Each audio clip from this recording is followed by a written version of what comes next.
Bada bing, bada boo. Have you ever heard of the Russian sleep experiment? It's a fake fictional story. It's a creepypasta where 5 subjects, they're prisoners of war. They're given the option.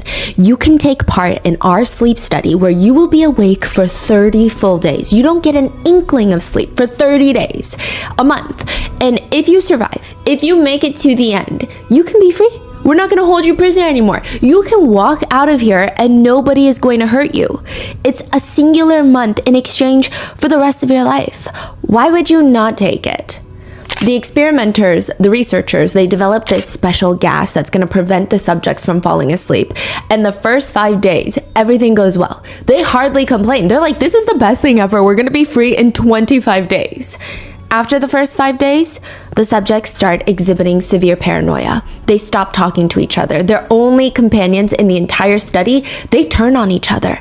They start whispering into the microphones for the researchers. They believe if they turn on their fellow subjects, they can win the trust of the experimenters that are testing on them and guarantee their freedom. 9 days in, one of the subjects does not stop screaming for 3 hours straight. He is screaming until he tears his vocal cords. And long story short, by the halfway mark, all of the windows that the experimenters are looking into, they're covered in feces. They tell the subjects on the intercom, "We are opening the chamber to test the microphone. Step away from the door and lie flat on the floor or you will be shot. Compliance will earn one of you your immediate freedom." They just hear a singular voice call back out to them, "We no longer want to be freed." By the end of it, the researchers go in and they got to get the subjects out. They find once they open the door, the subjects have started tearing off their own flesh, consuming it. The researchers are providing the medical care that's needed to save them, but in the end, the subjects, they all want to go back into that chamber. They all want more of that stimulant gas. The same thing that ruined them, turned them into these violent zombie-like creatures. They want that gas. They don't want to sleep. So the experimenters ask, why would you possibly want something that destroyed you? They say, well, I must remain awake. It's an addicting idea, the theory, the concept of what happens to humans if they don't sleep. There are content creators that have been trying to replicate that feeling. TikTok Live being one of the platforms. It's called disturbed sleep live streams. This is a whole niche of TikTok live streams. A camera is set up and it's live streaming a tiny little bunker-esque room with a tiny bed. There are neon lights typically everywhere. It's not the type of environment that you're gonna catch some good quality sleep. You have the live streamer on the bed, and then there's this board behind them. And this live streamer, I mean, their eyes are closed, they're acting like nobody else is in the room with them. It feels oddly voyeuristic and illegal. The board usually says, for this donation, this will happen. So for example, for a Galaxy donation, a giant air balloon puppet, the ones you see in front of the car dealerships, will blow up, fill up the room, and start singing Baby Shark loudly at full volume. The concept is very simple. You donate money to watch the live streamer get woken up over and over and over again, not being allowed to fall asleep, never getting the sleep that they desperately claim that they want. Are they sleeping or are they sitting there? They're sleeping. They're laying down, eyes closed. So how did that balloon pop up? Once you donate, it's all automated. What? Yeah, I don't know if someone is there helping. Huh, okay. Yeah, and they make money. You get your own little Russian sleep experiment. You get to torture these live streamers, and humanity becomes less appealing for aliens to save. This is the TikTok live streaming world. It is like an internet's no man's land. I mean, sometimes it's fine. Like sometimes you get those packaging videos or like the crystal scoops or the live harvesting pearls from oysters. I don't know how good that is, but you get those. Other times you go on there and it just progressively gets weirder. There are people pretending to be robots saying, if you donate X amount, I will slap myself in the face. There's this one guy who's on live. He makes these card houses, like, you know, you stack the cards, and he just starts crying, begging viewers not to donate, which is confusing. And of course, reverse psychologies everyone into donating because they want to know what's going to happen if they donate. And he's just sobbing like someone is holding him at gunpoint. Some people sit there and they tell you the fate of the rest of your life for a small Galaxy donation of $9. I mean, it is the place to breed insanity. And as of recently, a woman named Ash Trevino becomes one of the more perverse additions to TikTok Live. Ash Trevino is a 36-year-old woman from Texas who is very clearly doing well for herself on these TikTok live streams. She claims that the most that she's ever made in a single live stream, one sitting there for 2.5 hours, she received $12,000 in donations. $12,000. And her content is not even that stimulating. Like if you're swiping through TikTok Live, you see a man sleeping next to a giant air balloon puppet, you see a man crying on live, these are gonna capture your attention. She just sits there at her makeup desk on the phone talking to her boyfriend. And you're just listening to them talk. You listen to their conversation like a little fly on the wall. I mean, one of her many boyfriends. One of them is named Francisco, and the live stream is set up to face her. She's got him on speakerphone on a separate phone, and she's all giggly. She's like a little girl in love. She's 36 though, so I guess a woman in love. She puts the phone up to the live stream. 2.3K people watching you right now. Francisco, you just hear his voice. He says, I'm just saying, I'm not going to share advice. Like, if you want to take the time of your day to actually get to know me. You want to take the time of your day to actually get to know me. No, I don't need them to like you. I don't need them to like you, sir. Oh my God. Guys, he's innocent, and I don't care what y'all say, what y'all think. He's innocent, and y'all are going to see that. And when he becomes... What are they commenting? And yeah, they were like, oh, he's not innocent, he's dumb, this and that. Oh, they said he's innocent, but he's in jail. Oh my God, they said, honestly, rip to those who lost their lives. And her viewers, Ash Trevino's viewers, they start turning on her, asking her, why would any of this be funny? Why is this funny to you? Why are you laughing? And she responds angrily, why is it funny? Because you guys are sitting there posting it on my stuff. That's why it's funny. Because y'all are making it seem like some man is guilty of that when he has nothing to do with that. So that's why it's so funny, because y'all are blaming somebody that's innocent.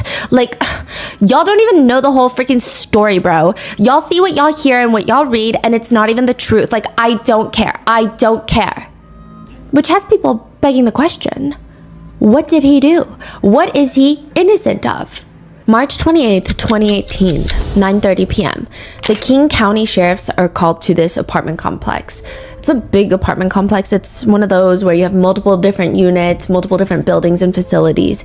And the police, they know why they're called to the apartment, but even when they get there physically, it's like every single resident came out of their unit and now they're just running. They're scrambling. People are running every which way. The entire apartment complex feels like all hell has broken loose. The police go straight to the place where everybody is running away from. They go straight there. They're going in the opposite direction. They get to the side of the apartment complex, and on the pavement, they find two bodies laying there soaked in blood. Two teenage girls, 13-year-old Elizabeth Juarez and 19-year-old Eviana Cortez. And now the question that police have is, why would anybody want to kill two teenage girls? Especially one that's 13. This doesn't even make any sense. What kind of people have it out for them? In 13-year-old Elizabeth's bag, they find a black can of spray paint. And above her body, they see all of this graffiti. They're called like gang tags. You mark your territory, essentially, street gangs will, by graffitiing their symbols, their names, their street names, their gang names, their acronyms. And it has been reported that Elizabeth, 13-year-old Elizabeth, was part of the South Side Locos. It's a street gang. And I say was a part of very loosely because she's 13. I barely knew what I was doing at 13. The last thing that I had the mental capacity to do is pledge my loyalty and life to a gang.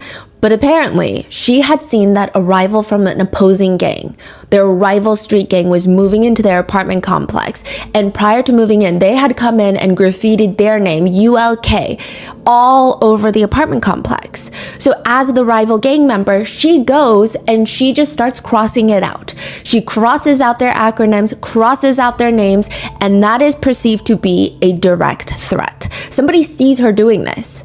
Now you're gonna think, if you see a little 13-year-old girl graffitiing on the side of the wall, even if you're a part of the opposing gang, I don't know, aren't there codes of conduct? Don't harm children. Would you not just think to yourself, what has this 13-year-old gotten into joining a gang?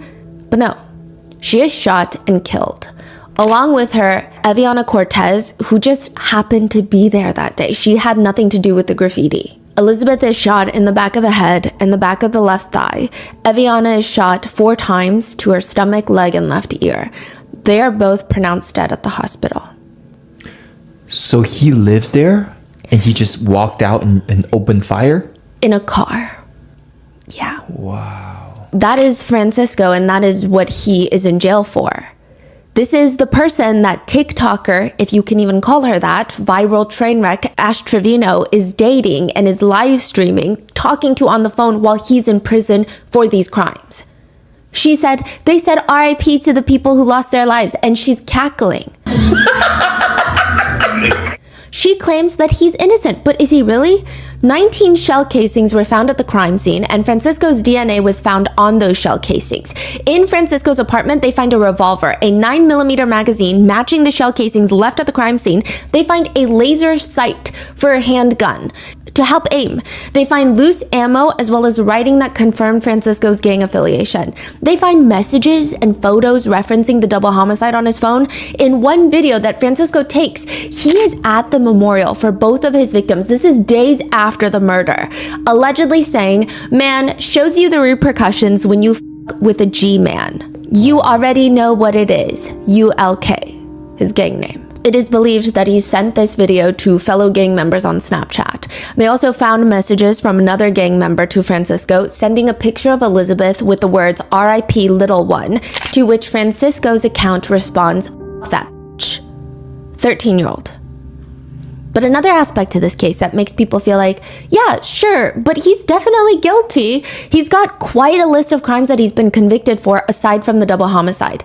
Tampering with evidence, he tried to intimidate a minor to take the fall for a gun that was found in his car. He has 2 convictions for assault, one of which took place in the jail. The reason that he assaulted a fellow inmate is apparently a guy walks into the unit. Turns out he's part of the rival gang, and without any provocation, Francisco takes off his jail slippers and just starts jumping on this man, punching, kicking him, throwing him onto the ground out of nowhere. Aside from that, the 4 assault cases, the witness tampering case, Francisco is already in prison for another murder that he has been convicted of another rival gang member. So he murdered 3 people? Yes. He is connected to 3 separate murders, 4 assault cases, 1 case of tampering with a witness. The prosecutors wrote this about him. Given the defendant's brutal course of conduct and disregard for human life, the defendant clearly presents a substantial likelihood of danger to the entire community. He is in prison, but somehow that is exactly what TikToker Ash Trevino wants in a romantic partner. She likes to date men in prison that are accused of doing heinous things and documents all of this on her TikTok live streams. Netizens are getting involved in real time to try and call the authorities to get her children taken away from her and her prison boyfriends. They want to save her kids from her. Her being Ash Trevino, the now infamous. And would like to thank today's sponsors who have made it possible for Rotten Mango to support the Palestine Children's Relief Fund. They are a volunteer-based and provide free medical care and humanitarian aid to thousands of injured, abused, and abandoned children. This episode's partnerships have also made it possible to support Rotten Mango's growing team. We'd also like to thank you guys for your continued support as we work on our mission to be worthy advocates. As always, full show notes are available at RottenMangoPodcast.com. A few disclaimers for today's case. There are heavy mentions of DV, SA, potential CA, or potential neglect. I also want to make it very clear that the 2 minor daughters involved have already been through a lot publicly. We are going to be doing everything in our power to keep them anonymous and, of course, use just initials regardless of if their info is already all the way out there. It's also important to note that all the allegations regarding the Trevino family, especially Ash Trevino, are claims that Ashley herself has publicly admitted to or done on camera, though at the time of filming, no charges have been made or pressed against Ash Trevino. The only quote-unquote guilty parties would be the people mentioned who are previously incarcerated. Any and all opinions, commentary, and theories are netizen-based and not personal. We're just trying to report on all online sentiment and aspects surrounding this case. I will have to say that I embarked on this brain-rotting journey that is Ash Trevino's lore, believing that it was going to be an episode for my other podcast, Moral of the Story, which I'm going to link below. A lot of you guys have been messaging me that it's the perfect cleanser, if you will, almost for mental health after some of these recent RM cases. But the more that I started jumping into the rabbit holes of court documents of her boyfriends, 2 things occurred. I believe that she is a danger to her children and perhaps even society. And two, I feel like she has laid eggs in my brain. I feel like my IQ has dropped at least 10 points after listening to her live streams. So with that being said, let's get started.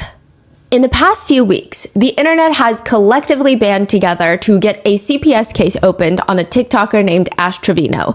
Ash Trevino is, I want to say she is constantly live streaming. It's like being a CCTV camera on her phone, just a wall camera, a fly on the wall. How old are her kids? She is 36. She has two daughters that are 16 and 13. And she believes that the internet is unjustly trying to get them taken away from her. Ashley addresses this in a live stream saying, Y'all are really trying to get my kids taken from me, and it's not gonna happen. Do you know how many CPS cases I've had on me in the last 4 months, and I still have custody of my kids? Like, you do understand when you call CPS, you have to have actual proof that they're in an unfit condition, right? You do understand that, right? For those of y'all that love to call CPS on me, y'all do understand. You have to have proof that my kids are in harm's way, my kids are this, my kids are that, y'all really have to have proof. So here is the list of proof that netizens have gathered against Ash Trevino. Did she just brag about she had 20 cases on her? And nothing has happened. That's her biggest flex, biggest accomplishment, is evading CPS, falling through the cracks of CPS. In the state of Texas, one of the main things CPS workers are looking for is kitchen and food availability. The guidelines are along the lines of kitchen should have healthy, readily available food. CPS looks for balanced food options like fruits, vegetables, dairy, and proteins to ensure proper child nutrition. Which some netizens are pointing out that it seems like the entirety of the food consumption that Ash eats. I mean, there are fitness gurus who have done 40-minute videos on Ash Trevino's diet, just critiquing the way she eats. Her main consumption is hot Cheeto and bean dip. Bean dip, because I'm the bean dip queen. Ashley does these massive grocery hauls that netizens have been dubbing the Red 40 haul. Red 40 after the chemical coloring. Because she will spend nearly $800 at the grocery store and just come home with different variations of hot Cheetos and sour candies. Which I will say, not having access to healthy produce or fresh food is a big problem, especially in the state of this economy. And I don't think that netizens should dictate what other people eat or don't eat. But a few things. Ashley is a mother, and it's typically a natural want for parents to want to feed their kids fresh, healthy meals that are nutritious. But if she does not have the financial resources, that's one thing. But she is spending $700, $800 on chips and snacks during these grocery hauls. There is not a fresh leaf in sight. $700? Like, and she lets you know. 100 bags of chips? Yeah, she'll read you the whole receipt. She'll show you the receipt. She loves showing people how much money she spends. $738. Which naturally angers a lot of netizens. A lot of netizens feel like if I had $800 to blow on groceries in a single trip, I would get my kids everything fresh and nutritious. I would get them so many eggs. In another live stream, her kids are talking about how they want Ashley to make food for them tomorrow. And she's shocked. She's genuinely shocked on the live stream. Oh, you want me to cook tomorrow? Both of y'all. She gives both of her kids a death glare. Like they have asked her to sacrifice her life for a bag of tennis balls. Netizens point out they have never seen her daughters eat a home-cooked meal, ever. And they suspect that her two kids are probably suffering from a lack of nutrition. She also eats chips in a very interesting way, or at least a few times she has. She gets the chips in her hand and she throws it back like she's taking a shot. And one comment reads, she's eating chips like she's taking a damn vitamin and it's taking me out. Yeah, but I guess one could argue, I mean, at least her kids are being fed, right? I guess. The next thing CPS looks for are appropriate sleeping arrangements. This is a big one. Infants need safe cribs, free of blankets and toys. Opposite children over 6 years old should typically have separate rooms, and bunk beds must have safety railings for younger children. When Ash is doing a live stream, she's showing off her apartment. She does a quick peek into her daughter's room. They share a room, 16 and 13, and netizens are very quick to point out, Wait, is that a singular air mattress on the floor for both the girls to sleep in? Just a singular air mattress in the room for both of her daughters to share. When netizens start pointing that out, Ashley states that they're not staying with her, implying it's fine because they're only here once in a while. They're staying with her parents. And Again, not being able to afford proper furniture for children is not something that parents should be ashamed of. It's very difficult to provide the necessities these days. But Ashley should be ashamed. She gives her daughters an air mattress, not because of her lack of funds. It is her gross misappropriation of those funds. It's estimated that on her live streams and gifts donations alone, she brings in around $1,000 to $2,000 in a singular day. $1,000 to $2,000 a day. She says the most she's ever brought in 2.5 hours was $12,000. She's constantly on TikTok lives doing these hauls. She shows off her new shoes. She's unboxing it. They're slippers. They're house slippers. And she says, these are not Temu. Trust me, I wish they were. And she opens up her Balenciaga slipper box and she's aggressively showing the Balenciaga tag to the camera.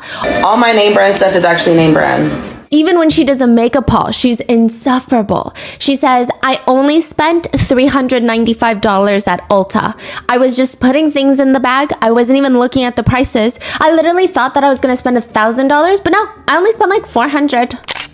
She says things like, $3,000 is like dirt to me because I don't need it. It's trash, but if y'all need it, I'll throw it to you. She gets herself the newest iPhone in pink because, of course, Miss Ashley Trevino is a pretty little princess. She goes to purchase a Louis Vuitton purse, and I'm not entirely sure why she chooses this purse, but it's quite literally a carry-on bag. She just buys a giant-sized duffel bag, but uses it as a purse. And she just always has it like on the crook of her elbow. And she just starts carrying around a Louis Vuitton travel bag to the point where it has sparked a trend on TikTok where people say, I'm Ash Trevino and I'm showing you my outfit for the day. And they're hooking on literal suitcases to the crook of their elbows because it's just the most... Is it like a tote bag or? No, it's a duffel with the two short handles. Yeah, the Louis Vuitton duffel. Actual duffel bag. Yes, an actual duffel bag. It's like the size of her. She said she paid $3,000. I guess she paid that much to look ridiculous. There's also a clip of her where she's seen out shopping and she has this little Louis Vuitton bag. And it's not a purse, it's the actual shopping bag, indicating that she just got out of the store. And when she sees somebody recording her, she places it straight in front of her and starts swinging it around. It is the strangest thing. She says, I kid you not, I already bought 2 Louis purses over $6,000 within a month, couple weeks. Sunglasses from Louis, my apartment. I'm telling you, it's good money. She's talking about TikTok lives. She brags about spending $327 at the Cheesecake Factory for 2 people, which I will be real with you. The Cheesecake Factory is not cheap, but it's also not that expensive. That is crazy. But she can't afford beds for her kids? Her explanation to netizens, and I don't know if she's going to have a chance to explain this to CPS workers or if they're even going to ask, but I digress. She explained. For sure, but now that I know that they fixed up their room, you see the LED lights? They fixed up their room. They brought their cajones back from my mom's house because they had their vanity stuff over there. They brought everything back. So now I'm going to buy them a bed for Christmas. But I'm going to get it before Christmas. But I don't know if I should get them bunk beds because they're older or if I should get them one bed to share. That's crazy. Yeah. She says, additionally, this excuse is brought up that she's just not sure which bed to get them, and that's the reason that she's stalling from purchasing a bed. But she continues to spend so much money. She spends, I would assume, thousands of dollars every single week on DoorDash, Ubers, and Airbnbs, as well as alcohol. Like she's living at different Airbnbs? Yes, she just loves to go to different Airbnbs and just party with 19-year-olds that she meets on TikTok. This is a 36-year-old woman. This is oddly infuriating, but it's not just material goods that she's purchasing. At one point, Ashley leaves her kids at home to go to Disneyland. She lives in Texas, so she flies to Disney, which Disney adults, great, do your thing. But also, if you have children and you love Disney, I can't imagine not wanting to experience it with them. When netizens call her out on this, like, this is so weird. You've got 2 girls and you go to Disney by yourself? I didn't take them to Disney. I've said this before. If you were not on that live, I'm sorry you weren't there. But I did not take them to Disney because my kids do not fly. What do you mean when she said that they don't fly? They don't like to get on an airplane, which is not true. Her kids have TikTok accounts, and one of them debunked her, literally saying, I don't know why she said that. Like, I fly. Like, I'm not scared of airplanes. This is so weird. And also, if the reason that she doesn't take them is because of school, why doesn't she just take them when they're on break? It's not like she has to go Monday through Wednesday. She could go on the weekend or during spring break. But the bragging never ends. Ashley Trevino even casually brags about getting a BMW. She just is in a BMW one day. She's sitting there eating In-N-Out live streaming and she's showing her face. So she's sitting in the driver's seat eating In-N-Out and she goes, y'all, I'm eating In-N-Out. And then she takes time to reverse the camera to show the steering wheel and she said, okay, I got a BMW and it suits me. Sunroof and it's nice. Like it has an LED light over here and over here on the dash as well. Did she buy a BMW or is she? So clearly she can afford a bed. She also makes fun of her friends for flying Spirit while she flies first class. It is expected by CPS that parents provide a safe environment for their children. Interactions between family members are evaluated to identify nurturing relationships or potential signs of emotional or physical abuse. In another live stream, Ashley is on live while she's on the phone with her daughter. She asks her daughter, do you want lip fillers? Which her daughters, even if they were of age, they're 13 and 16. I wouldn't feel comfortable with my mom asking me that. I would feel pretty insecure. Do you want lip filler? No, my lips are naturally big. They're not that big, baby. Okay, but they're big enough for me. They're not that big. Yes, they are. No, they're not. Why are you being a hater? Let me see.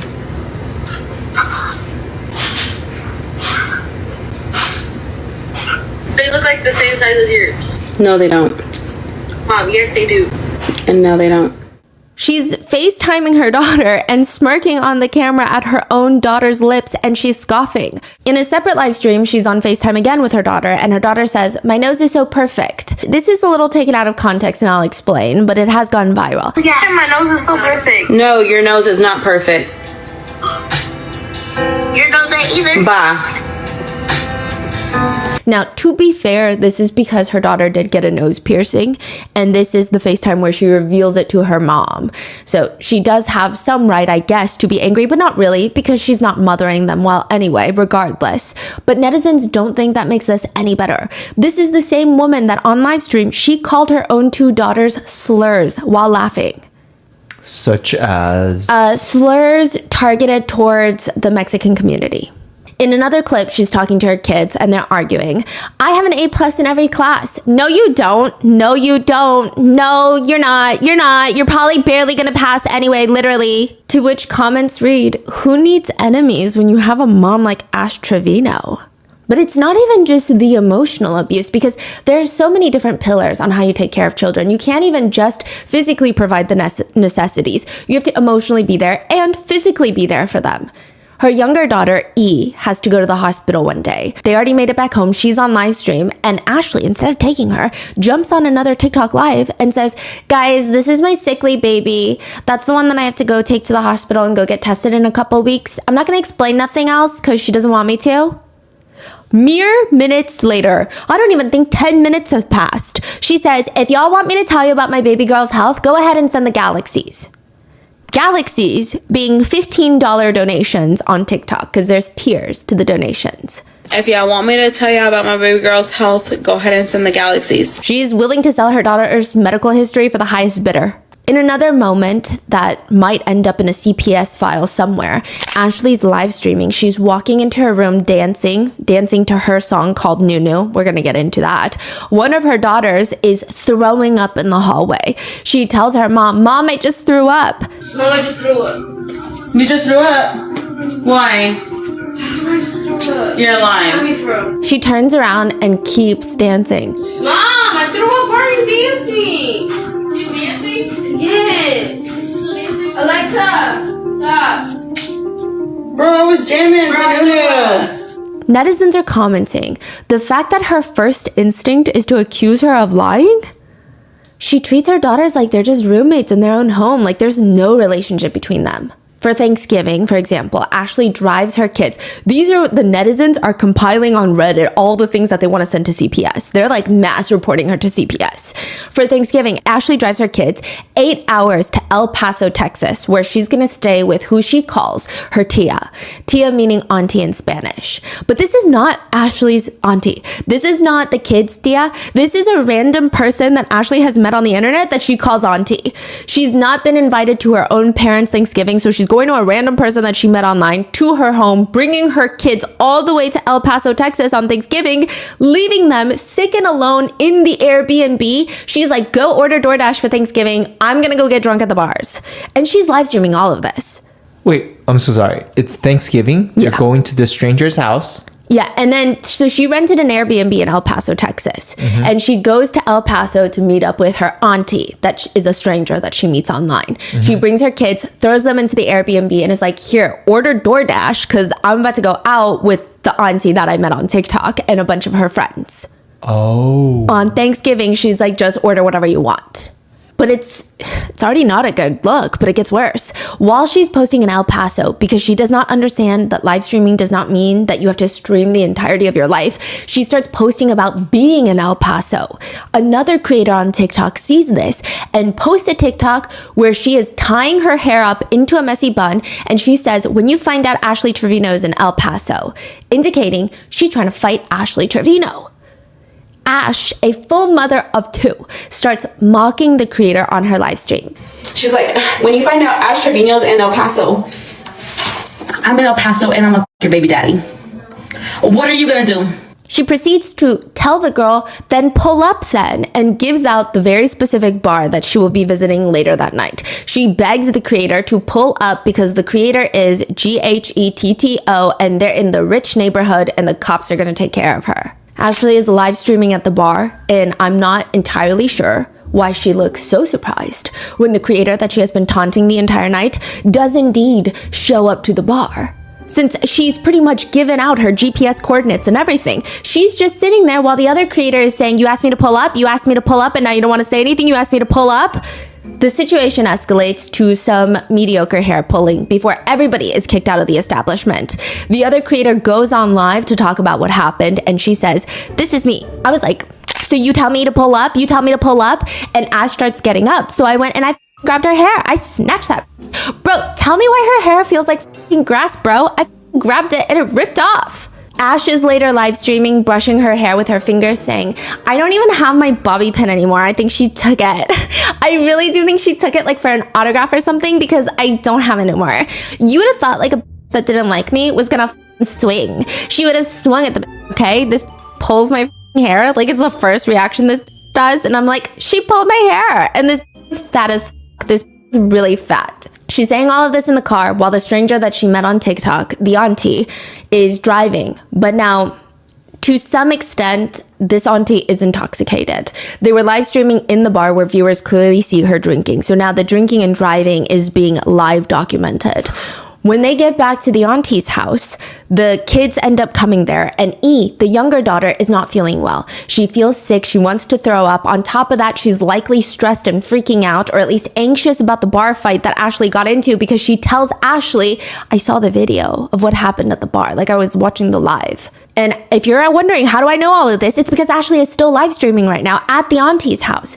And when they're at the Tia's house, when the night is over, the Tia's ex-boyfriend and his new girlfriend come over and a whole fight breaks out. Ashley is live streaming. You can't see too much. The cameraman is not doing their job because they're in the middle of the fight. Eventually, Ashley decides to call the police, but she's still live streaming. She does not turn it off. She does not mute her phone. She goes on to tell the police that they need to hurry and come, and here is the address. She says her auntie's full residential home address on the live stream. She doxes this auntie's place of residence, but also the place that she brought her children to. The police leave, and the auntie and all of them go back to Ashley's rented Airbnb because they don't feel safe there anymore. Which, side note, this is actually where a viral TikTok clip is formed. Ash Trevino calls her private parts her nunu. And she has this whole song about it. And people have this running joke that her nunu, her private spots, are quite smelly. They don't smell good. And there's this one clip that's been taken out of context. Why does she call it Nunu? I have no clue. Okay. Yeah. And she's asking her auntie, does it smell? Yeah, does it smell? Does it smell? Does it smell in there? Does it smell? Does it smell? Does it smell? Did it smell? Did it smell? And she's asking her like 10 times while she's on live stream. Did it smell? Did it smell? The context of this is she was vaping in the bathroom and she didn't want her kids to know that she was vaping in the bathroom. But that doesn't even make sense because they're in a different live. She was caught giving her kids her vape to use. What? So I don't know why she's asking if it smelled, if she was insinuating something else and then was trying to cover it up with this whole vape story. But it's become this whole internet meme with a life of its own of, did it smell? Did it smell? Did it smell? No, but did it smell? So the group of them, they're now back at Ashley's Airbnb and the daughters are there. Ashley is live streaming and she's standing there chowing down on fries. And you just hear the auntie talking to her because a physical fight broke out to, I don't know the extent, but it seems like to some extent there was domestic violence. This is the auntie's ex-boyfriend that came and a physical altercation took place between him and the auntie. And the auntie, she's dry heaving because it's pretty clear that from the perspective of the live stream, she was harmed physically to some level. She tells Ashley, I don't know how much abuse I told you about, but I never told my daughter about it. It is so ridiculous because Ashley continues chowing down on the fries that someone even comments, and back to the food we go.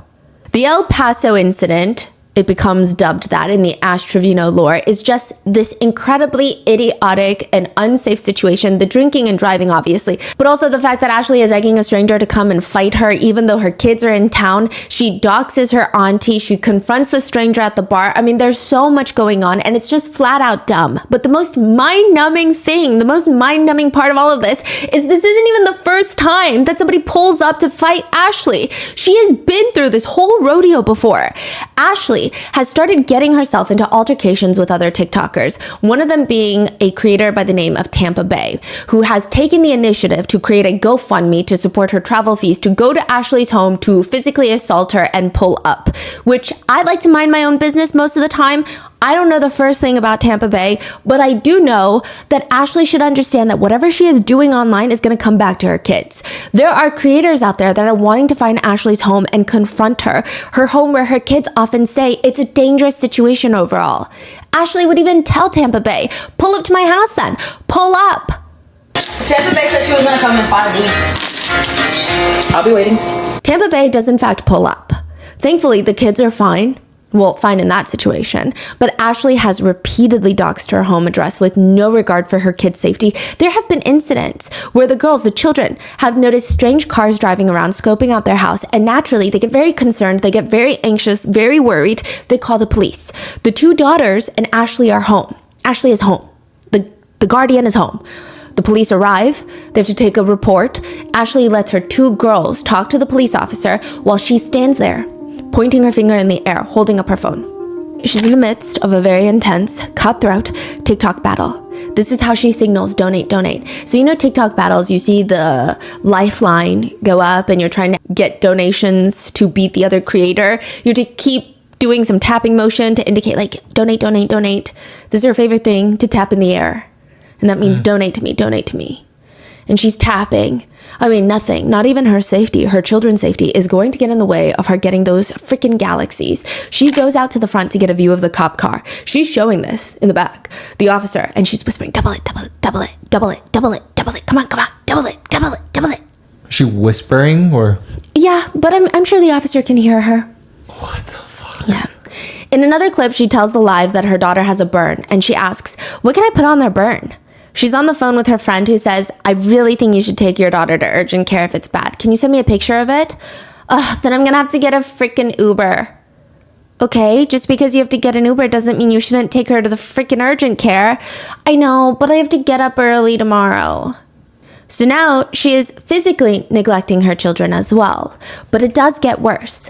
When one is watching an Ash Trevino live stream, there's always one thing that gets brought up, used, seen, just peeking from the side somewhere like a little stalker, and it's her adult device, specifically one that is shaped like a rose. I'm just gonna call it the rose, the haunted rose. And when she is confronted with the fact that she just has him laying around in a home where she has a 13 and 16-year-old daughter. I mean, why? Why not put it in a drawer like a normal person? She's asked on live, why do people support you when you have toys in front of your minor kids? And she screams, do they f***ing use them? They still touch them, asking, what should we name these? So to give you some context, there was an incident that this creator is referring to from a separate live stream. She's charging the haunted rose. And I guess one of her kids spots it and is like, what is this that's charging? Ew, why is that thing charging? Can you leave my rose alone? Bro, leave my rose alone. She needs me in a little bit. And the daughter asks, what's her name? Who? The rose, what's her name? Oh, I haven't named her yet. What should we name her? We should name her H. She says her name. Her own name. The daughter says her own name. Because she's 16. She doesn't know what's going on. And the mom says, ew, I don't want to name her that. Ashley just has this strange belief that is so untethered from reality that if she says something during a live stream, it just goes floating into the ether. It can never be used against her. She admits to her viewers on live that she used to have this crazy animosity towards her eldest daughter. She says she didn't even like the fact that her children's father always paid more attention to their daughter than to her. That is wild. Because it's a little child that needs a lot of attention and care to fully develop into a functioning human being, and that is the responsibility of both parents. But to Ashley, this is rather unacceptable. One of the 7 deadly sins, if you ask her. She claims that she would get so upset that she would grab her daughter H by the hair and yank her to the ground. And she's saying all of this proudly. Haley literally has been through like the bottom of her life. Like, I'm telling you, whenever we lived with her dad, I used to pull her by the hair because I was so mad at her. Like, I feel like he loved her more than he loved me. And so, like, I took my anger out on her. And she doesn't even, like, hate me for that. Like, she doesn't even remember that. Netizens are threatening, if not already dialing CPS on Ashley for that clip alone. They're commenting about how crazy this is that she's jealous of her own child. Ashley decides to then further address the situation on a separate live stream, clarifying. By the way, she's doing her makeup while clarifying this very serious allegation, and the beauty blender she is using is the biggest makeup sponge I've ever seen with my own 2 eyes. It's the size of a dish sponge. But that's neither here nor there. She continues, she states, was I hit as a kid? Yes. I was always hit as a kid. That's why I wouldn't hit my kids. I never abused my daughter, you guys. What I said was I would get mad at her. Yes, I would. I pulled her hair. Yeah, but I never abused her. I never hit my kids, you guys. That's one thing y'all need to understand. The only reason that I pulled her hair was because she ran from me and I tried to grab her, and instead I grabbed her hair. I never abused my kids. I never hit my kids. If you ask my kids if I hit them, I don't hit them. That's why they don't listen to me. And this was when she was little. This was a long time ago. I don't care. Y'all can sit there and call me an abuser, call me what you want, but at the end of the day, my kids know I never abuse them. They never have bruises on them. If anything, I bribe my kids with money. But then on a separate live stream, she'll also admit that she almost went to jail. She says, how did the glass break? So I'm implying, I'm deducing that there was some broken glass and everybody was asking her about it. She said, I threw the glass. I broke my phone too. My phone's broke right now. 2 days ago, me and my daughter got into it and she threw a chair at me and my leg is bruised. She put her hands on me and I already told her, stop putting your hands on me, bro. This is not the first time she's done that. We can somewhat decipher that she threw her phone and some sort of glass object. And she does even more alarming stuff. These are all the things that people are trying to report to CPS. Ashley is on the phone with a romantic interest of hers. He's on speakerphone and Ashley has her daughter right next to her. The guy asks her, hey, can I ask you a question? Can I take you to my crib? Sure, go ahead. Just don't fucking take advantage of my daughter. Wait, what you said? Just don't make me a grandma. What? yeah, exactly. Okay. It just reminds me very much of Jennifer Soto. Yeah. Why are you even saying that? Why are you bringing up Woody Allen right now? Yeah. Later on a live stream, she says, it's like one of my kids. She meets a guy. She likes him. Hypothetically, this is what she's saying hypothetically. She wants to do something. The guy asks her, how old are you? She says, I'm 18. I'm 17. She's 15 at this point. Guy believes it. And then I find out, honestly, if I find out my daughter's doing something, I'm not going to sit there and call the cops. I was her age once. I was doing it, so. But the alarming stuff comes in by the types of people that she decides to surround herself and indirectly put in her daughter's paths. She goes on a live stream to talk about writing to Chris Watts, the infamous killer who killed his wife and his 2 kids. Her friend tells her that he's evil, that he killed his wife and kids. And Ashley responds, well, maybe he killed his wife because he's not happy. Here we go. And said that the episode on Chris Watts on some sort of crime show made her fall asleep. What does that imply? Like, It is just rude. What do you mean? 3 people lost their lives and you're falling asleep on the couch? Just turn it off. Why are you saying this? What's happening right now? Do you know what an inmate hopper is? It's someone who likes to date inmates and will jump from one inmate to another. Typically, I would imagine they themselves are not an inmate, so they're, instead of on Hinge, they're exclusively finding romantic partners on writeaprisoner.com. And Ashley Trevino gets known on TikTok for being an inmate hopper. But it really all starts with this very awkward moment when she live streams herself picking up her boyfriend of 9 months from jail while he's being released. wait, is this the one that happened? No, that was a separate person who likes to sleep with inmates when they get out, or she slept with one inmate and it was connected to Wade Wilson because she was like, Wade Wilson, hi, and then we covered. Yeah, it's like a thing. It's a thing, yes. She brings him to this hotel room. There's a giant heart on the hotel bed made out of roses. She has a whole snack basket picked out for him, and he's just walking in, and the whole live stream is uncomfortably awkward. He's ignoring her. He doesn't seem excited to be there. He doesn't even look excited to be a free man. It almost appears by some netizens' perspectives that the prospect of him getting into bed with Ashley Trevino, he'd rather go back into his cell. And the energy, the visuals are just off, and people are commenting. I remember when my ex came out of jail, he literally could not stop touching me nonstop. He would not stop holding me. He would not stop paying attention to me. Jesse showed no interest in her. This is so sad. It is pretty clear that Jesse was likely using her for commissary funds when he was in prison. Even when they live stream together, he looks like he wants to keep a safe 6 feet social distancing space between them. But before you even feel a tiny, modest sympathy for Ashley, she also gets upset when Jesse wants to see his own children because she doesn't want his child's mother in his life. Within 3 days of Jesse being out, she's calling him her husband. People are confronting her about the fact that he has his child's mother's face tattooed on him, and they tell her, hey, are you not upset? They're just trying to start drama. Okay, they're egging her on, the netizens. They're like, are you not upset? You don't want your face tattooed on Jesse? And she gets very defensive. I'm good. I don't need a tattoo to symbolize what I am to my husband. As long as I know where I stand with my husband, we're fine. But she gets his TikTok handle tattooed on her. Not even his name, the TikTok handle. Like, at Rotten Mango, imagine you tattooing that. Wait, she tattooed it on her body? Yes, his TikTok handle. What? The relationship lasts somewhere in the ballpark of 8 business days before Ashley is on live stream ranting, clapping her hands as if we are the ones to blame for this. She says, and that's what irritates me. Y'all think you know him? Y'all don't, bro. I was with him for 9 months, holding him down, and he's talked so much crap about me. The tears that I have to hold back when I see him. Look, he's requesting again to be in my live stream. He's requesting again. Jesse is not a nice person. Jesse is a really mean, ugly person. Y'all don't know what I've had to endure the last 2 weeks, okay? I'm not wanting to bash him. He's not a nice person. Jesse let all these females make him feel like he was just the luckiest man out there. He was just using me for clout because without Ashley, Jesse is not nothing. Without Ashley, there is no Jesse. I made Jesse. She's 36. Later in a video, she responds, why did you guys break up? So she's like reading the comments. Why did you guys break up? Because of social media. A lot of females were in his inbox. I just didn't have the trust. I would tell him I wish he was back in prison because I trusted him in prison because nobody knew who he was. Nobody was writing to him. He wasn't calling them. You know, when he came out, I let him have social media. I gave him a little cheat phone. I told him, make a TikTok. I said, make a TikTok, babe. And that was my biggest mistake, was to let him get involved in the social media life.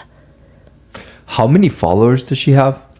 It's hard to say because she keeps getting her accounts deleted. Really? Yeah, I think she's like on her 6th account. Because of like... Yeah. I mean, because she'll People just report her and yeah, and then she'll just completely flash her entire bare chest on a live stream on TikTok. There are also some very strange moments in this whole relationship saga with Jessie. Ashley goes on live where her daughters are her moderators. I don't know if they were her moderators for every single live, but the fact that they are her moderators and they have frequently said like, Mom, don't do this. Mom, don't say this. They'll come into the room sometimes while she's live streaming to say, stop doing this. So it's pretty clear that they know what she's doing on live. They're watching. She states, to be honest, you guys, it's just going to give Jessie more clout. Just kidding. He has an 8-inch. I mean, the first day we did it like, 5 or 6 times, if I can remember, maybe a little bit more. The first day, the first weekend was pretty wild. I literally could feel him like up here, and I would tell him like, it hurts. Like, She goes into graphic detail describing the width, I guess. In a separate live, she's asked, was there passion? To be honest, yeah. It's crazy though, because for like 2 weeks, it was still good after the second week. The first day, we did it like 5 or 6 times. I can't even remember. Maybe a little more. The first day, the first weekend was pretty wild. I would tell him like, it hurts everywhere, everything. And then she would just nod, licking her lips. And every single time, we didn't use protection. And he never pulled out. Meanwhile, Jessie is on a separate live stream where he claims that he had to put a blanket to cover Ashley Trevino's entire body and face because he could not get excited for activities without that. you're kidding me. Yeah, no, I'm not. That's crazy. Did you like put like a bag over her head when you guys, Okay, so I put the blanket all over her. I just wanted to see that. If I seen anything else, it wasn't gonna work out. You know what I'm saying? The top comments are, mind you, this is my phone. Mind you, I just woke up. Soon after their breakup, Ashley starts hinting at the fact that she might be pregnant. And hinting is a severe understatement. She might as well have tattooed it on her, potentially pregnant. She tells her viewers, I was ovulating the day after the day he came home. We can all be your baby daddy. You want to be my baby daddy? No, I already told Jesse that if I'm pregnant, I told him on the way to Irving. I said, on the way to Irving, I told him, I said, look, if I'm pregnant, because I told him, I said, I start my period in 3 days. And he's like, what are you telling me? I said, I'm just saying, I start my period in 3 days. And he's like, what are you telling me, Ashley? And I was like, no, I'm just saying, like, just in case, something happens and I'm pregnant, I don't need you to be there for me. I said, I can raise this baby on my own. I've raised 2 of them on my own. I don't need you to be here to raise my baby. people were so confused by this. People start putting the dates together, and Ashley's digital footprint has likely accelerated climate change by at least 24 months. She is live streaming every single waking moment of her day, which is not a great thing to do if you don't want to get caught in your own lies. People are running through the timelines to point out, wait, if she was pregnant, then she had her period on this date, then she would have known that she was pregnant if she missed her period. But those days that she would have known that she was pregnant or potentially pregnant, she was just drinking and live streaming all the time. When she's confronted with this, netizens are very upset because that's a very serious thing to do, is drink while potentially pregnant. And she says she's drinking because she's not 1,000% confident that she's pregnant, when you can just take a pregnancy test. She says that she merely has a suspicion that she's pregnant, but she didn't take a test yet. It is the very accurate, very true intellectual theory that if you don't know, it does not exist. She says, once I find out for sure that I'm pregnant, I'm not drinking. I am off of it for 9 months. But she's also very upset that her viewers care about her drinking alcohol and potentially being pregnant. She says, I'm not going to answer yes or no if I'm pregnant. That's not what I'm going to do. You're going to have to wait. Y'all are not anybody important to me.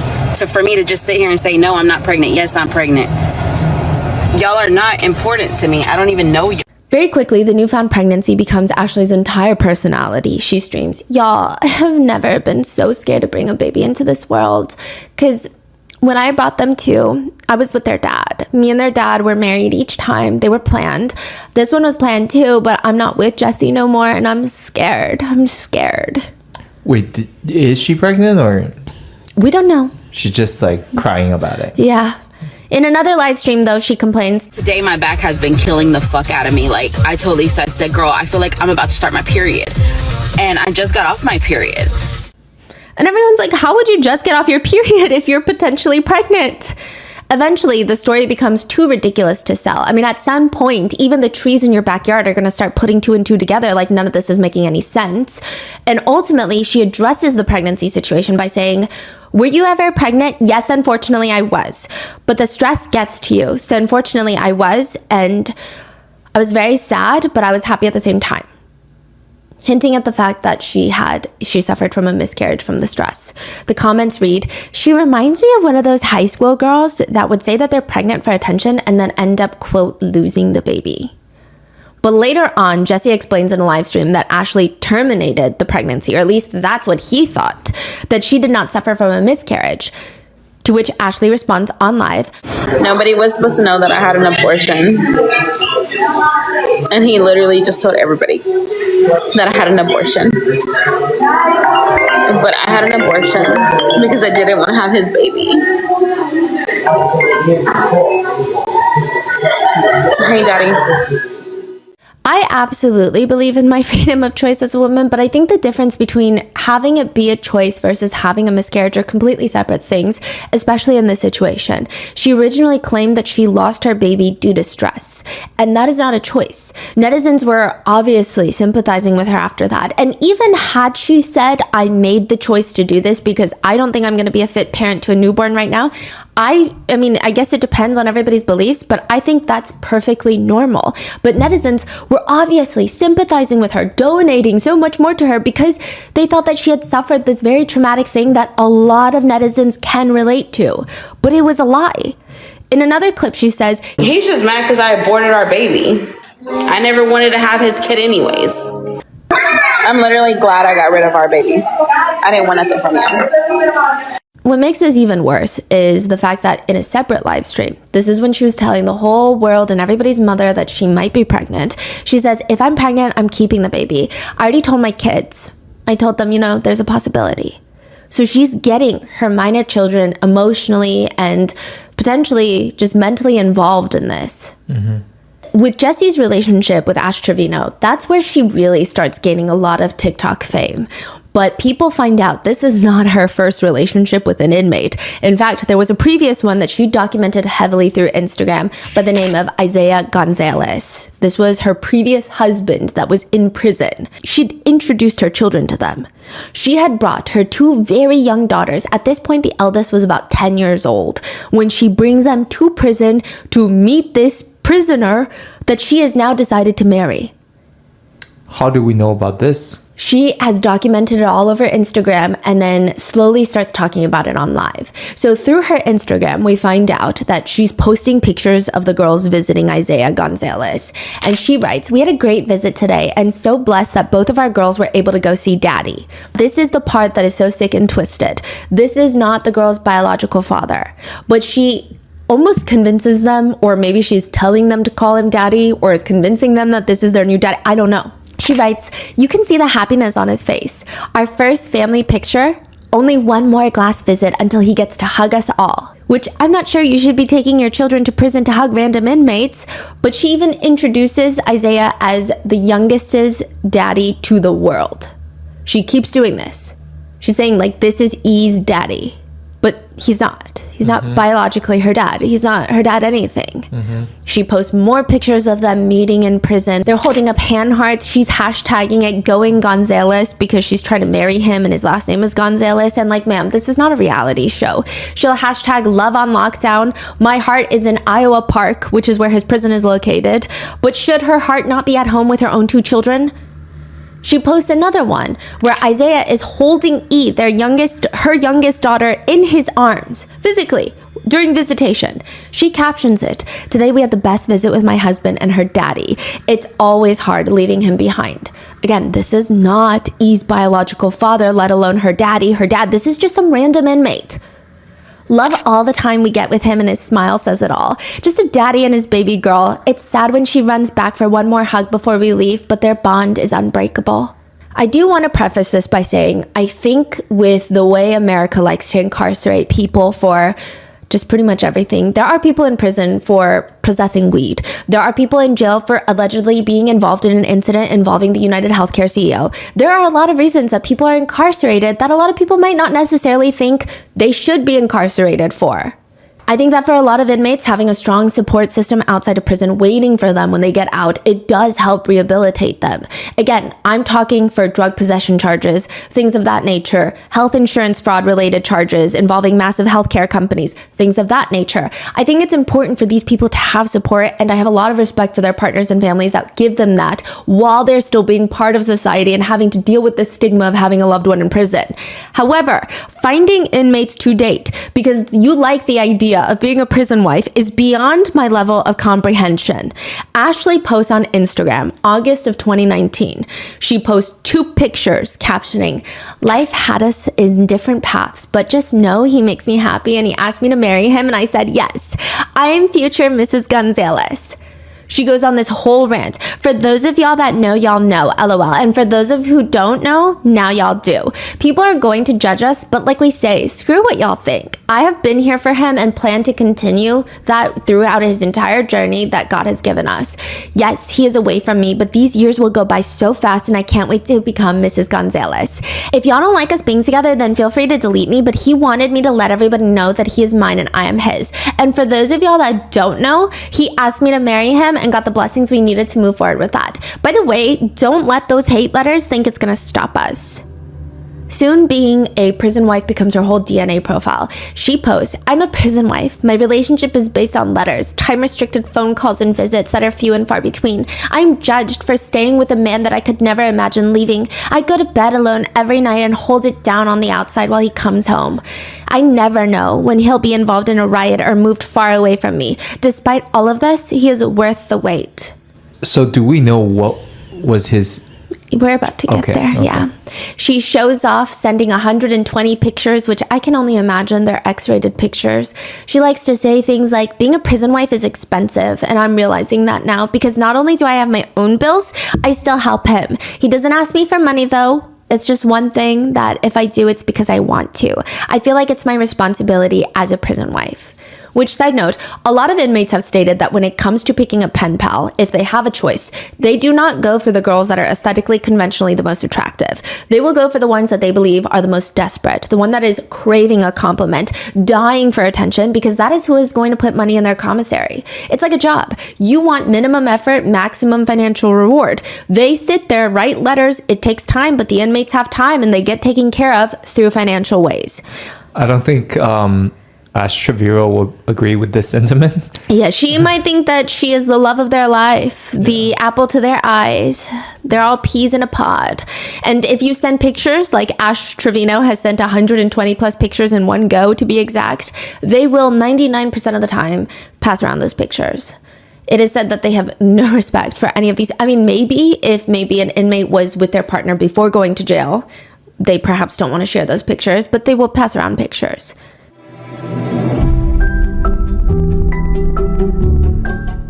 Having an amazing product or service is a massive part about owning a business. I stalk some of your Instagrams and you guys have such artistic abilities. And I know that a lot of you guys write about starting your own shop, but it's often the business behind the business that makes all the difference. Enter Shopify. Shopify is a complete commerce platform that lets you start, grow, and manage a business. You can create and customize an online store. You can easily sell on TikTok, Instagram, and YouTube with multi-channel integration and optimize sales with Shopify's renowned checkout system. Shopify was truly the backbone of Grandpa Mango's art studio, and since we were an online-only store, we basically wouldn't have been able to sell anything without Shopify. Upgrade your business and get the same checkout Selena Gomez's Rare Beauty uses. Sign up for your $1 per month trial period at shopify.com/rotten, all lowercase. Go to shopify.com/rotten to upgrade your selling today. Shopify.com/rotten.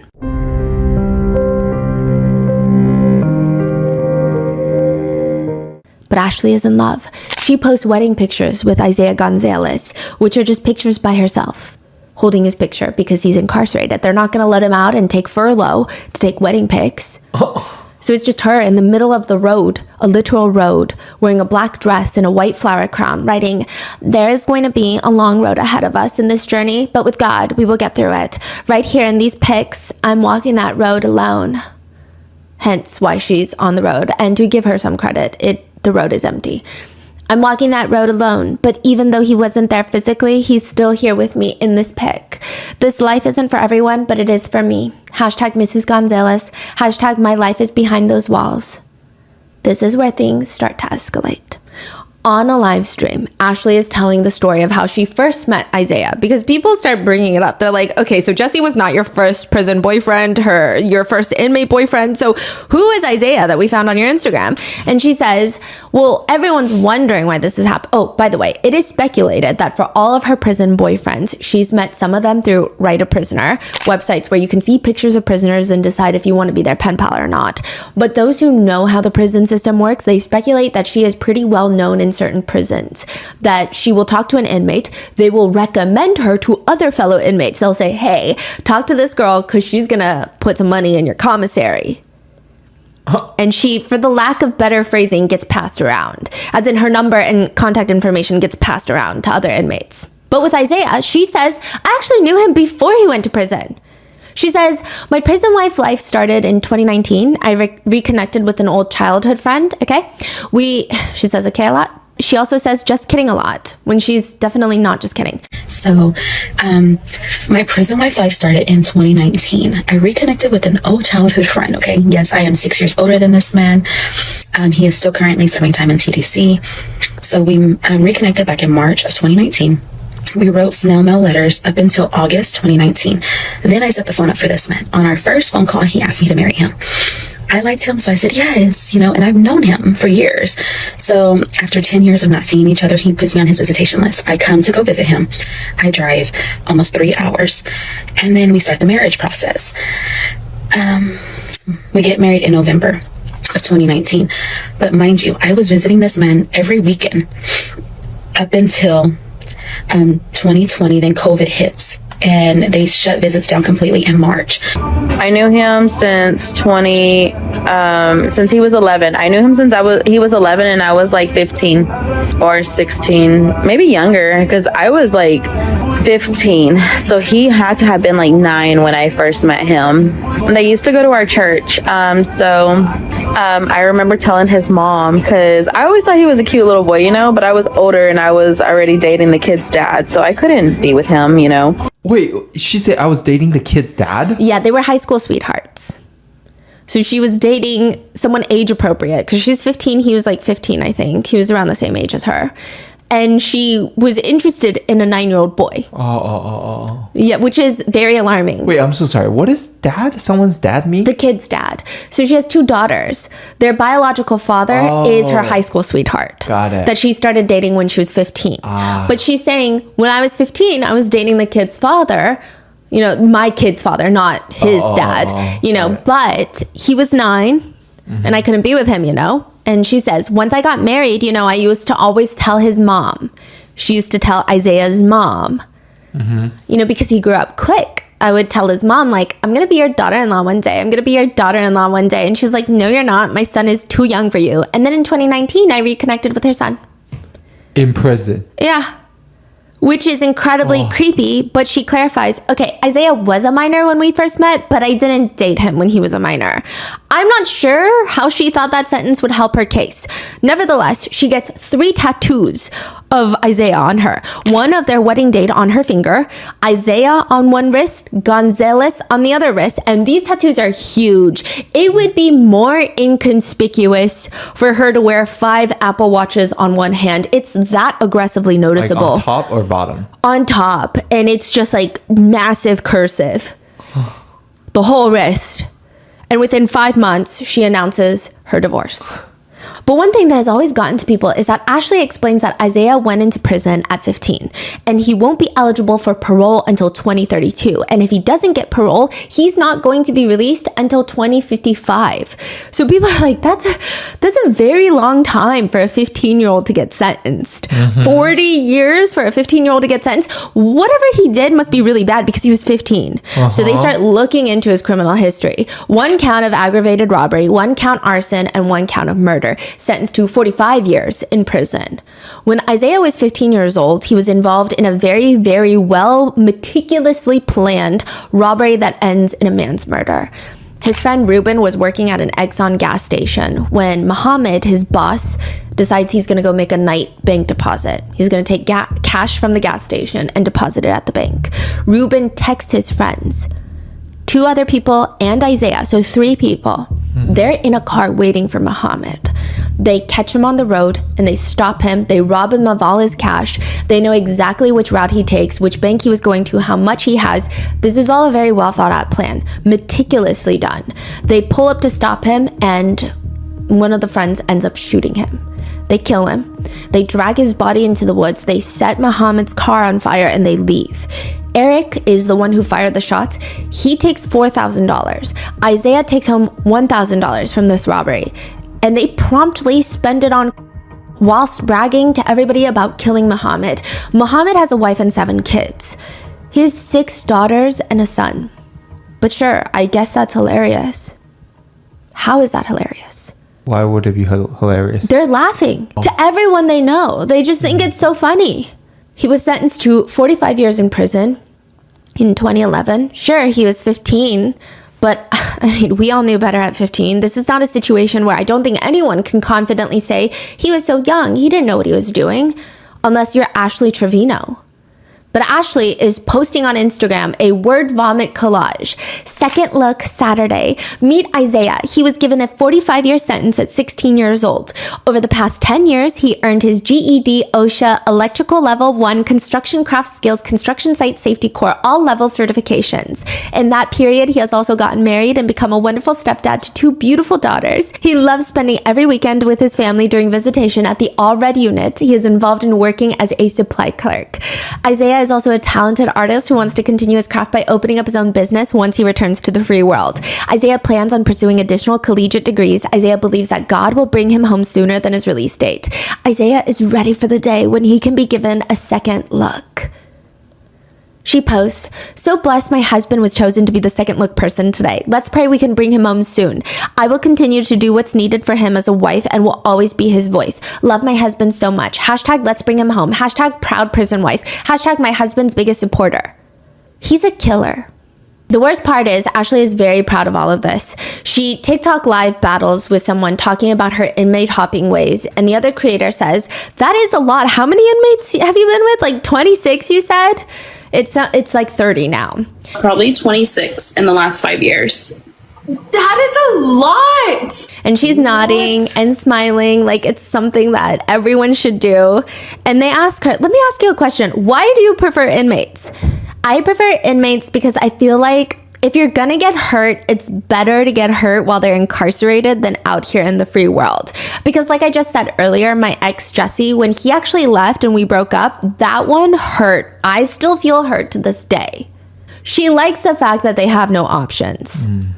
Yeah. In another creator battle, she straight up asks the other creator, "You haven't heard Ashley the inmate hopper?"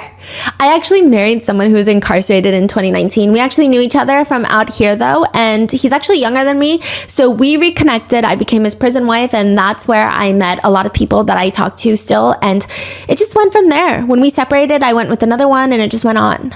Okay, let me ask you, have you ever been with somebody that's not incarcerated? Besides the father to your children, which they're broken up, clearly. And she's shaking her head no. It just doesn't pan out for you, or you just don't want it if they're not inmates. So my actual last relationship out here in the free world was in 2018, and we lived together and everything. And then I started getting inmates, and I've had like guys here and there in between, but I don't know. To say my last relationship out here in the free world is already such a wild sentence to utter. She will be on the phone with inmates during her live streams, just spewing words out of her mouth. "You're my 30th inmate. Did I not tell you that? You really are. I swear, I've been with 30 inmates. Now I'm in like a prison sister-wife relationship." You're my 30th inmate. Did I not tell you that? I'm not with no one, just with you, but I've already married 2. You're stupid. I mean, now I'm in a prison sister-wife relationship. Because I guess the other prisoner she's talking to has a wife. What? she will call them. The conversation is like brief, I'm assuming. 'Cause No, they can't talk all day long, right? No, but sometimes it's not brief. It's not like 5 minutes. It's like 10, 15, sometimes more. And this is highly not allowed by most prison facility standards. You cannot be live streaming a prisoner's calls like that. You have to get proper permission. Right. And But she's just doing streaming. it. Oh. Yeah. She's saying this while her daughters are in the house, the doors are wide open, and their friends are over, and likely they're watching her on her live stream. Wow. Sometimes if the prisoners don't do as she says, she'll get very aggressive with them. It's okay because I got other options. I'm gonna tell Lexi to send me somebody else anyways. You were the wrong option. You ain't nothing. Remember, you're incarcerated. That's crazy. Who's Lexi? It's a friend that knows a lot of inmates. She says that she will be open and fine with dating an inmate that has charges of SA on a child. That's fine for her. She also... She says she will date a yeah. PEDO. Yeah, a PDF file, I guess is how everyone is referencing it. Wow. She has this moment where she talks about how murder charges and SA charges are not that crazy because every single person she's been with has had those charges. And that doesn't mean that they happened. She asks her viewers, how do you know? Were you there? Were you there? Every single person I've been with has had those charges. Were you there? We are now entering the belly of the beast. So let's go through and recap all of her relationships. Her very first relationship, or her very first prominent relationship, she marries her high school sweetheart. She has 2 children with him, the 2 daughters that are now 15 and 13.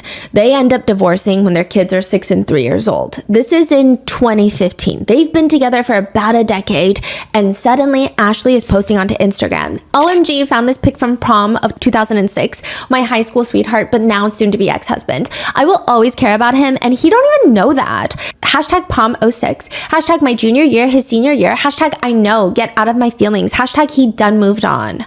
Which implies that perhaps they're getting a divorce and that perhaps hashtag he done moved on is oddly specific and pretty indicative that maybe he cheated on her or left her or didn't want anything to do with her anymore.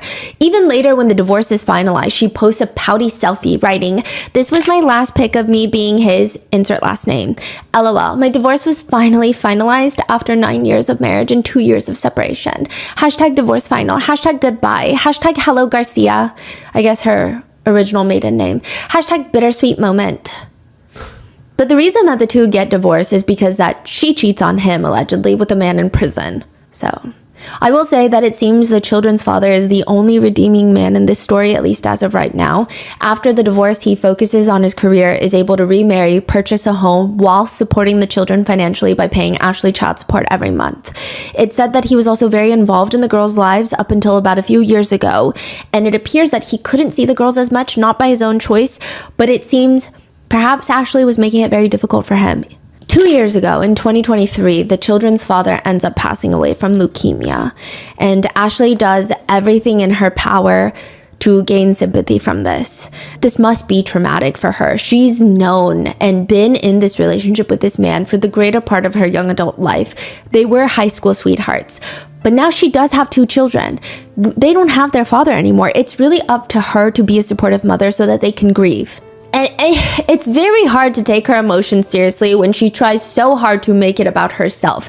She states that she's not going to his funeral, but it's speculated that it's because she wasn't welcome there. She tries to make it seem like she's just emotionally not able to. She tells everybody that she might take a mental health break and she will be back. When she'll be back is unclear. May it be sooner, may it be later, maybe it be never, right? Well, she does come back the very next day. Because galaxies don't just send themselves into the ether. She does not, however, pass up the chance to not make this all about her. She says things like, that could have been me. He didn't have to go. He wasn't doing anything. He didn't have to die. That could have been me. I don't know how that applies. He did pass from leukemia. I'm not sure why she's even saying stuff like this. But it wasn't. And I feel that for my baby so much. I really do. And again, this is after her kids have asked her repeatedly to not talk about their father on live because they're grieving. They don't want to hear this. They don't want this business out there. It breaks my heart when my babies just say, I wish my dad was here. I wish my dad was here. Thank you for the hand heart. because she gets a donation. Everything does happen for a reason. So she's reading someone's comment that says everything happens for a reason. Everything does happen for a reason. I'm a firm believer in that. This is a pretty niche pet peeve of mine that I don't even know if I should be saying, but when someone passes away and people try to tell each other everything happens for a reason, I do understand the intention behind it, and in certain situations, maybe it's acceptable, but it's this weird feeling of this person's death is to further the plot for everybody else type of energy. What do you mean everything happens for a reason? It's just kind of, I don't find it to be the most sensitive thing to say when someone has a passing in their life, especially the way Ashley says it. She says, Everything happens for a reason. Everything does happen for a reason. I'm a firm believer in that. Firm believer. And that's why I'm saying maybe it took this tragedy for me to open my eyes up and to see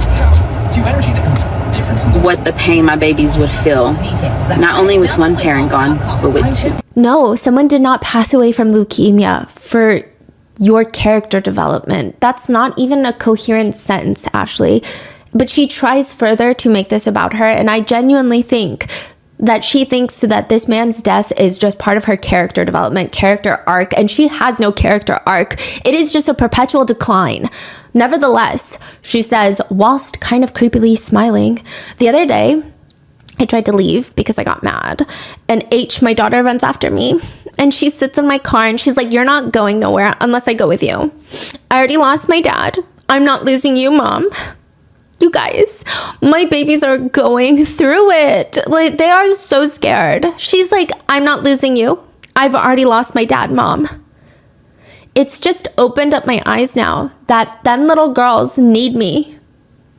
But then to make matters worse, while everybody is attending the funeral that she was not invited to, probably because of who she is as a person and the things that she says and how she treats her kids and probably how she treated her late husband, she is on live streaming dancing to songs that have lyrics like baby daddy, while his funeral is happening.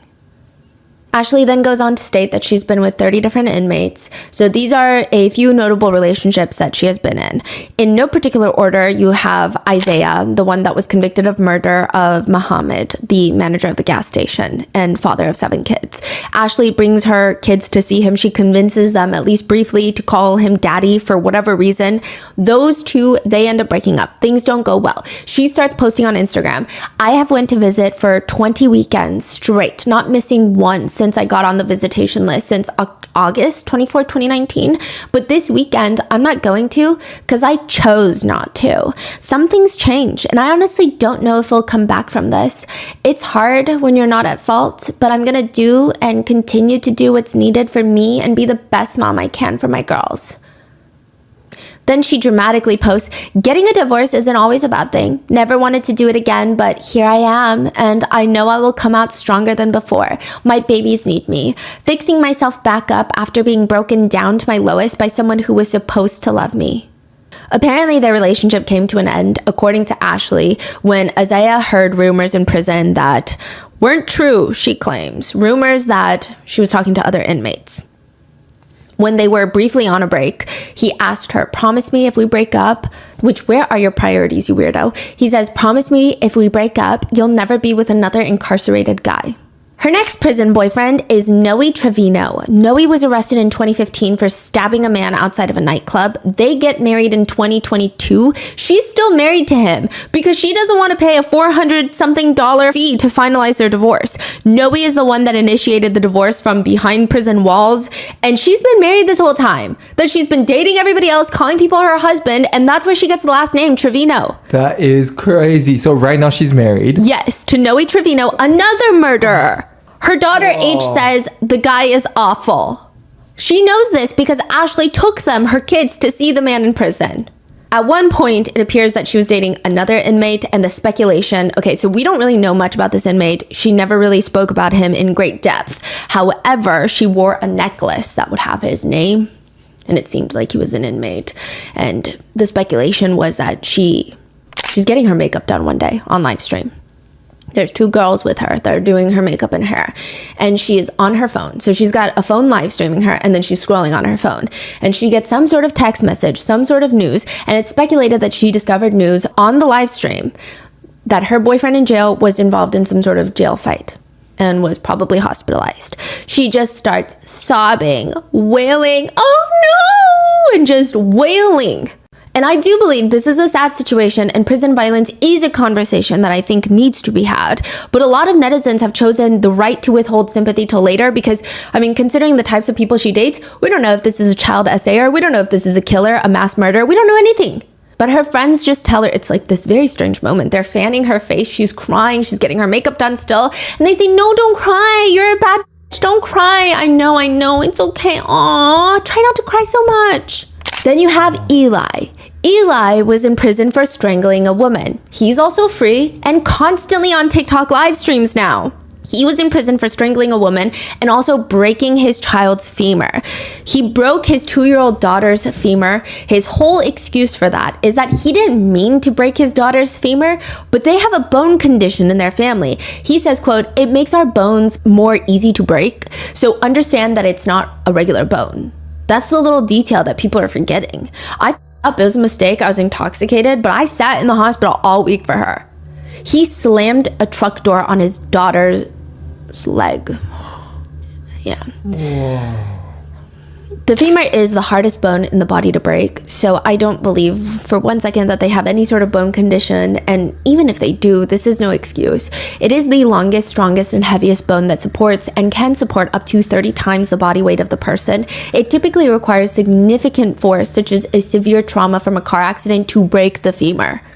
And Ashley exposes that while they were in a flirtatious relationship, because they're constantly live stream battling, they're flirting on camera. This is all public information. Like, he's free now. He's free, okay. And they're constantly live streaming on TikTok together.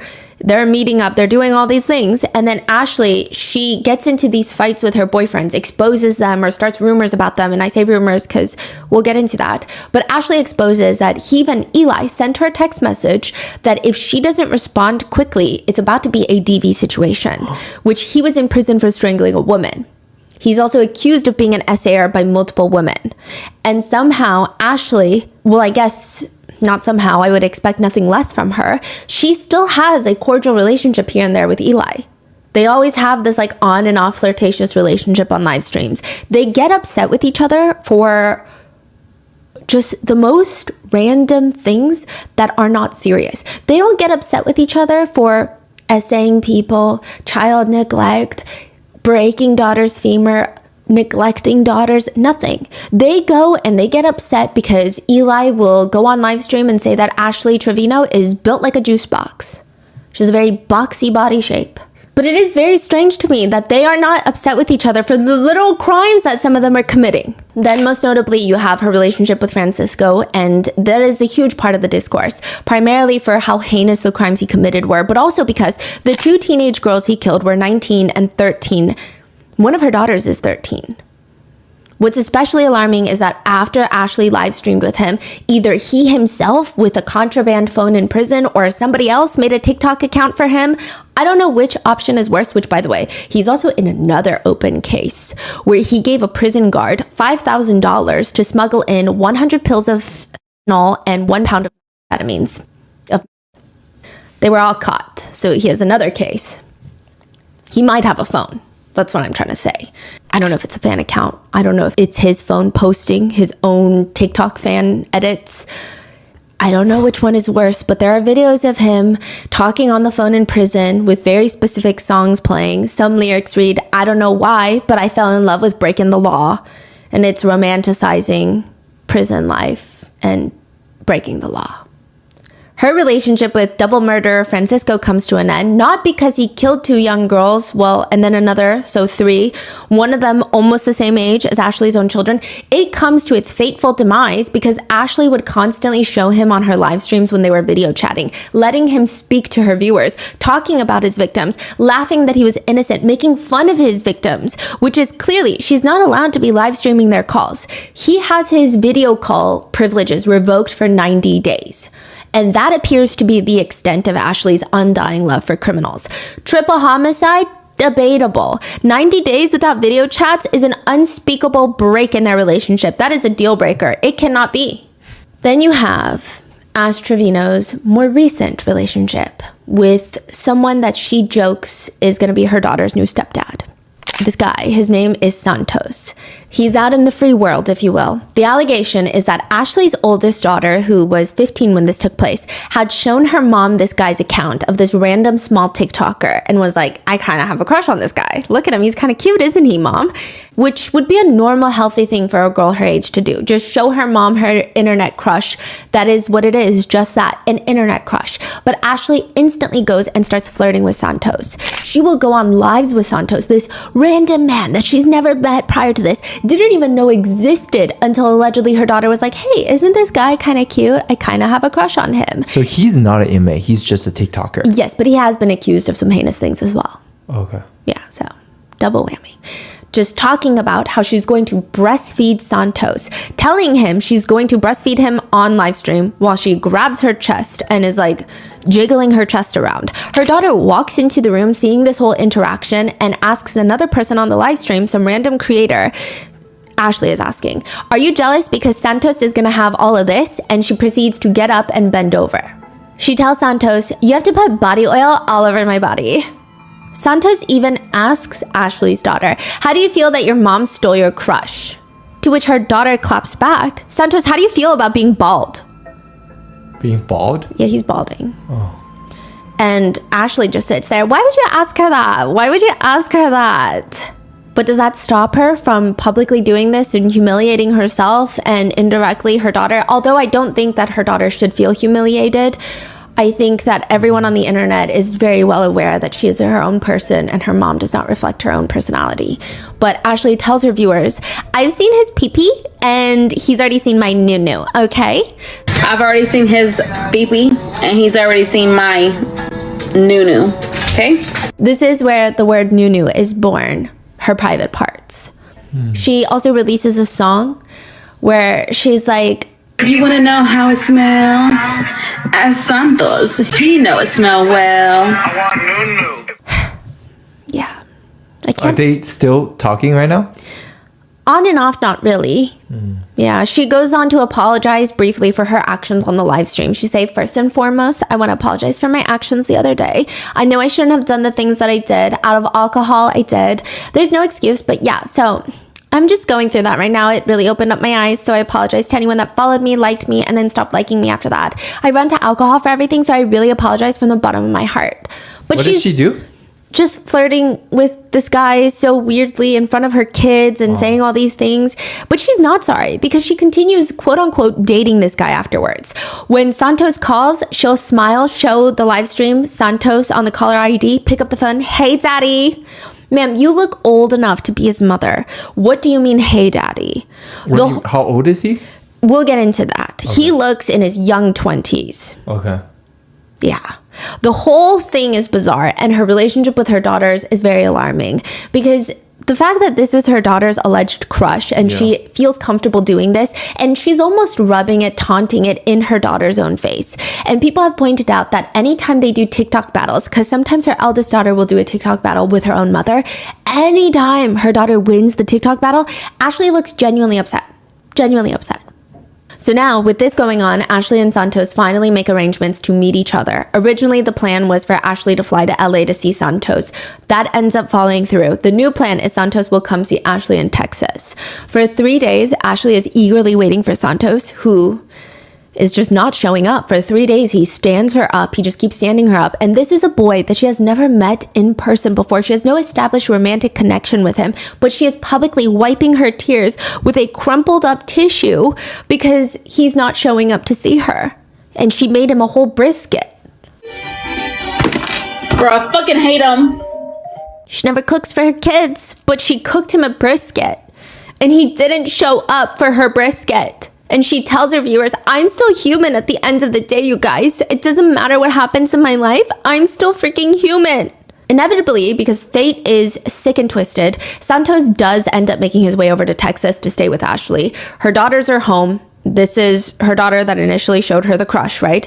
And now her mom is glued to him like a piece of gum. Ashley is latching onto him like a koala. It is the strangest sight to see. Her behavior reminds me of like a middle school relationship where someone is so deeply insecure and must show you that they're in a relationship, and they have the emotional maturity of a Brussels sprout. So they just think that if they're physically touching someone, the world will believe that they're in love. This is live stream. Yeah. How does that make you feel? Just kidding.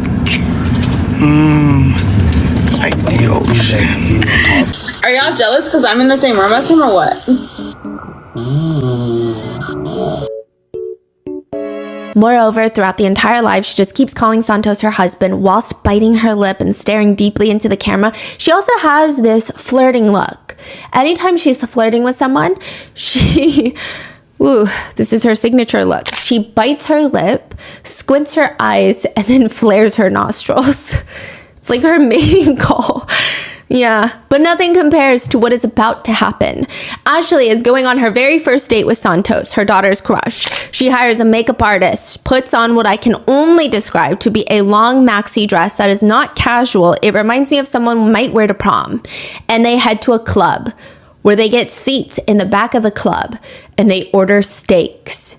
And all of this is being live streamed, and there is just loud music blaring. The bass of the music itself is enough to cook the steak to a medium well. She's asking Santos to cut her own steak because she's dainty and frail, and he's just there talking and messaging other girls whilst there's music just bumping at the club. How do we know that? She's live streaming it. How do we know he's messaging other girls? He's literally, other girls are on TikTok live being like, Santos just messaged me to show up.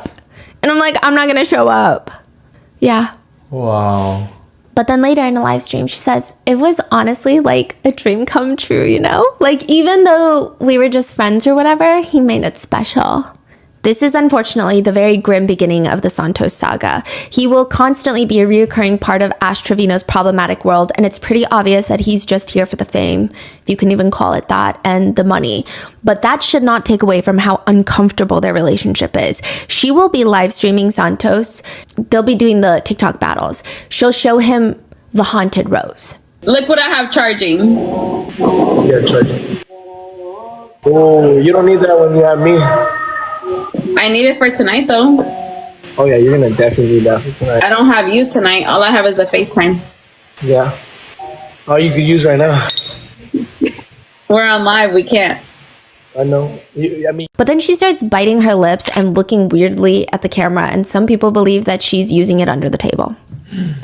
There are allegations that she has done this before, using her haunted rose to haunt the entire internet. Allegedly, there are 2 clips of her where she has gone on live. Once, she just flat out left the screen, and you can hear things that sound like her using the haunted rose and being haunted. Another time, allegedly, she pretends to forget that she's on live and starts using it. Now, these are things that I can very well see her do. However, I don't know, because there have been a lot of clips that have been taken out of context. I can't be 1,000% sure on which the context is for these clips, if they've been edited or altered, but I don't think it would really change the implications of what is all of this is doing to her daughter's upbringing. But if it is true, in one live where it's alleged that she was using the haunted, being haunted, she was playing the song How to Save a Life, the Where Did I Go Wrong? How to Save a Life by The Fray. And if this is not edited, it sounds like she is having fun to the beat of How to Save a Life. Oh. Which netizens describe as, quote, diabolical. Then there is the infamous flashing live stream. She is live stream battling Santos, and for whatever reason, she decides that she is going to start rubbing her whole chest very seductively, or what I imagine she believes to be seductively, just fully rubbing like she's kneading dough, kneading a pizza dough, while staring into the camera, biting her lips, flaring her nostrils, her usual mating sign. She even tries licking her own chest, and she just does this for over a minute until fully her whole chest is out of her shirt on a TikTok live stream. Wow. She flashes a 19-year-old boy on a live stream. Santos is 19 years old. Ashley is 36 years old. She's flashing him while her kids and likely other kids online are watching. She's double his age. Yes. People find out through Ashley's live streams that Santos is 19. He had claimed to everybody that he was 22. He works as a club promoter. And in most of Ashley's live streams, he's getting drunk. So everybody just assumed that he's at least 21, 22, because he does look very young, especially when next to Ashley. Not that 35 or 36 is old, but she looks much older than her age. The most popular netizen comment is, that is a harsh 35. Saying she aged pretty hard. Now, during a live stream, netizens that did some digging into Santos uncovered that he is not 22, that he's actually 19. They did some digging and they're like, wait, that guy is 19. What's your age, Santos? I'm 19. I could box him. So the age finally comes out. He's 19. And people are spamming in the live stream like, wait, we just discovered he's 19. He's not 22. He can't be a club promoter. He's not supposed to be drinking. He's 19. And he becomes super emotional about the situation because he feels like his whole life is ruined. He starts crying on the live stream and Ashley is hugging him. This is the same woman that refuses to take her daughter to urgent care with a burn, who doesn't care that her daughter is throwing up or sick or anything. She's hugging him and he just wants to be alone. And she's like, shh, no, it's okay. It's okay. She's doting on him and he's just like, leave me the alone. Stop. I got you. I told you that. I told you I got you. I got you. I got you, babe. I got you, babe. Stop. I got you. Stop. In a bad place. And now everybody wants her kids taken away from her because Santos was provided alcohol because she assumed he was over 21. And all this drama is unfolding. And she's just very upset about it. The thing with Santos is he has allegations against him for SA. I don't know if any criminal charges were filed. It does not appear to be, but that doesn't really mean anything because a lot of the times they don't want to file criminal charges for SA, and I say they as in the police. But there are a lot of people who have said there are a lot of allegations out there. I just don't think anyone that is connected to Ashley, aside from her own children and maybe extended family members, are that good of people.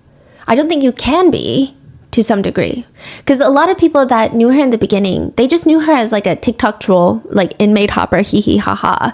But once a lot of these allegations and the connections with these killers have come forward, a lot of TikTok creators have cut their ties with Ashley. So I think once you find out what she's done, and to still be friendly with her is alarming. There's a video of Ashley live streaming and they're in an Uber heading somewhere. She's in actually, it's not an Uber. Her security detail is driving. I don't know why she has security. It's very much Jen Soto vibes. She says she needs security because anytime she goes out in public, she's just hounded and just constantly recognized. So her security is driving and it's one of those 3-row SUVs. Security's in the very front, and in the middle seat, you have Ashley and her 2 friends. And in the very last row behind Ashley, you have Santos and another girl who is also a TikTok streamer. While Ashley is live streaming, dancing to music, you see Santos in the back, and it looks like he's shoving the girl sitting next to him, shoving her head down in a way that would indicate that she is engaging in oral activities with him. She does not seem to be enjoying herself. I'm not accusing anyone of anything. I'm just trying to describe the video. It's not exactly certain what's happening there briefly. What? Some netizens thought that initially she was doing a line of drugs, but Santos, being the upstanding character that he is shoving her head down to make it appear like it's something that it's not. Regardless, Ashley notices and her whole energy shifts because she looks very upset when she starts putting 2 and 2 together. Again, a lot of netizens were freaking out because they didn't know what was taking place, but it's definitely not a great look. Netizens are very split on how to feel about this. Now, I end up finding clips, and I'm sure a lot of people have if you're really deep into the Ash Trevino lore like I am right now, and in that case, I'm sending you some luck. But I did find this one clip where it appears the girl in the back seat addresses the situation. As in, she did engage in intimate relations in a car full of people. Yeah, I'm gonna be real, I did do that. He deserved it. He was working hard. He was taking care of us. He was very nice to me. He was doing a lot of stuff for me. So I sure did. What about it? Y'all haven't? What? Yeah. What? I looked at the camera after the fact. Honestly, I didn't even know she was like live. She basically blasted me. Yeah, she's doing it on purpose. So she blames Ashley for putting this on live stream, but she does claim that this did take place. I will say that she is also a very questionable character. She was caught on her child's father's Ring camera, so her baby daddy's Ring camera, if you will, driving to his house with her newborn baby in the middle of the night, leaving the newborn baby in the car seat on the front porch, ringing the doorbell, and then booking it back to her car while giggling. She's like, hee hee, and then leaving. Like she's ding-dong ditching someone, but it's just abandoning her own child so that she can go party and do God knows what. He ends up posting that Ring footage. These are crazy. Yeah. Santos addresses the whole situation, and he has a completely different story. He says nothing happened in the backseat. She was just reaching over for her phone, and her mouth just happened to be open. Clearly, he thinks it's funny. Ashley then goes on to have a huge falling out with Santos briefly, where she claims he essayed her. She says, I'm getting everything together. I'm getting videos. I'm getting everything. I got text messages, everything. She says, I got bruises on my arm right now. I got bruises right there. I'm not under his spell no more. I'm not going to play anymore. I do believe that Ash Trevino can be a terrible person and can be essayed. I don't think that those two things are mutually exclusive, but I do think that in this situation, it's very hard to take the allegations seriously because she'll go and hop on a live stream with Santos after she makes these allegations. And she's like, You said I essayed you? You said that about me. No, you said I essayed you. You said that about me. Did I essay you? Answer this. You said that about me, yes or no? You said that about me on your live. That's all you said. They continue to go back and forth before calming down and giggle-gaggling, because while Santos is arguing, he was in the midst of getting a tattoo, which Ashley jokes that he should get her name tattooed on him. And all is well in the morally bankrupt world that is Ash Trevino. Until 20 hours later, Ashley starts getting emotional on live because Santos had texted her that he can't do this anymore, that the situation has just spiraled out of control. In any event, this sends Ashley into a full-blown orbit, and she goes on to a trip with a bunch of other TikTokers. One of the attendees is a 20-year-old woman who brings along her little brother. Now, this little brother becomes quite a controversy with Ashley. This is never ending. Yeah, there's pictures of them on this trip. It's so weird. It's like Ashley is their chaperone. But she's walking around the mall, and it's the way that she tries to act like she fits in with a bunch of teenagers when she's 36 and looks, 46.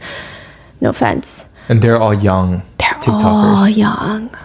In one moment on the live, she keeps trying to kiss him on the side of the face, which is very alarming. And even his older sister, Brie, is telling her, like, don't do this. Like, don't kiss my little baby brother. Like, you're too old for him.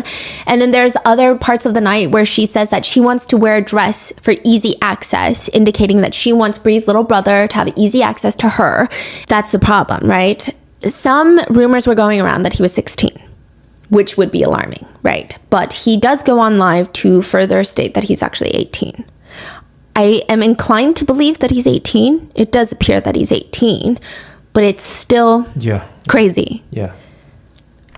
During the night, Ashley is live streaming alone with this guy. She's cuddling him. She's sitting right next to him. He's sitting there facing the camera looking incredibly uncomfortable, and she's just resting her head on his shoulder. It's just so much is happening. So with her talking about being interested in a 9-year-old when she was 15, her talking about being interested in Santos, who is 19, when she's 36, and then this situation, it's just starting to get weird. Even when she talks about her daughter, if she were to see an older man and lies about her age, she wouldn't call the police. All of this is starting to get very, very strange. I mean, she is, in my personal opinion, a predator, just like the ones that she's dated. So while all of this is going on, the netizens are reporting Ashley and her whole family to CPS, trying to get her children in a safe place away from Ashley. And she even admits it. Yes, I've had like 20 CPS cases. They dismissed them all. Because you know why? My kids are in good hands. My kids are taken care of. And she says, and the other day, I was laughing because whenever I was on live, before I went on live, I actually saw someone else on live. I'm not going to say who, but she was doing the same thing that I do. She was literally feeding her kids, and it's like what I do. And literally people in her comments were like, oh my God, she's such a good mom. You're such a good mom. You're like the best mom and this and that. And I'm like, bro, I do that same stuff with my kids. Y'all literally bash me. Oh, you're a bad mom. Oh, why are you doing this this? Why are you doing it like this? Why are you doing it that way? Why are you feeding them like that? My kids were older than hers, and y'all are like praising this female. It's because y'all don't like me, but y'all like her, and that's what it is. That is what it is. In Ash Trevino's world, it is always the viewer's fault, all of this. In another live stream clip, she says, I don't even have my kids right now. So her kids are constantly wanting to stay with her parents, going to their grandparents' home. So they're either with their grandparents, it seems like they're there most of the time, and then Ashley will have them sometimes. And she says, I don't even have my kids right now, and it sucks, and it's because of y'all. I don't have my kids because of y'all. So yeah, they can come back anytime they want, but I just choose not to have them because of y'all. She also cries on live stream because one of her top gifters went over to her ex-best friend Heffa's live stream and donated money, and she's sobbing. She's genuinely sobbing.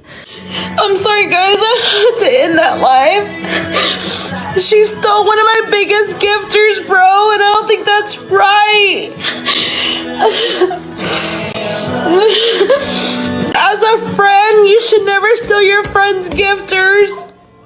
Not when her kid needs to go to the hospital or is throwing up or has a burn. She's crying. She's crying more than when she cried about her late husband, her ex-husband dying. Who are these donors? Like, who's donating? Who's her top donor? A lot of people have questions about that. Who are these people? We don't know.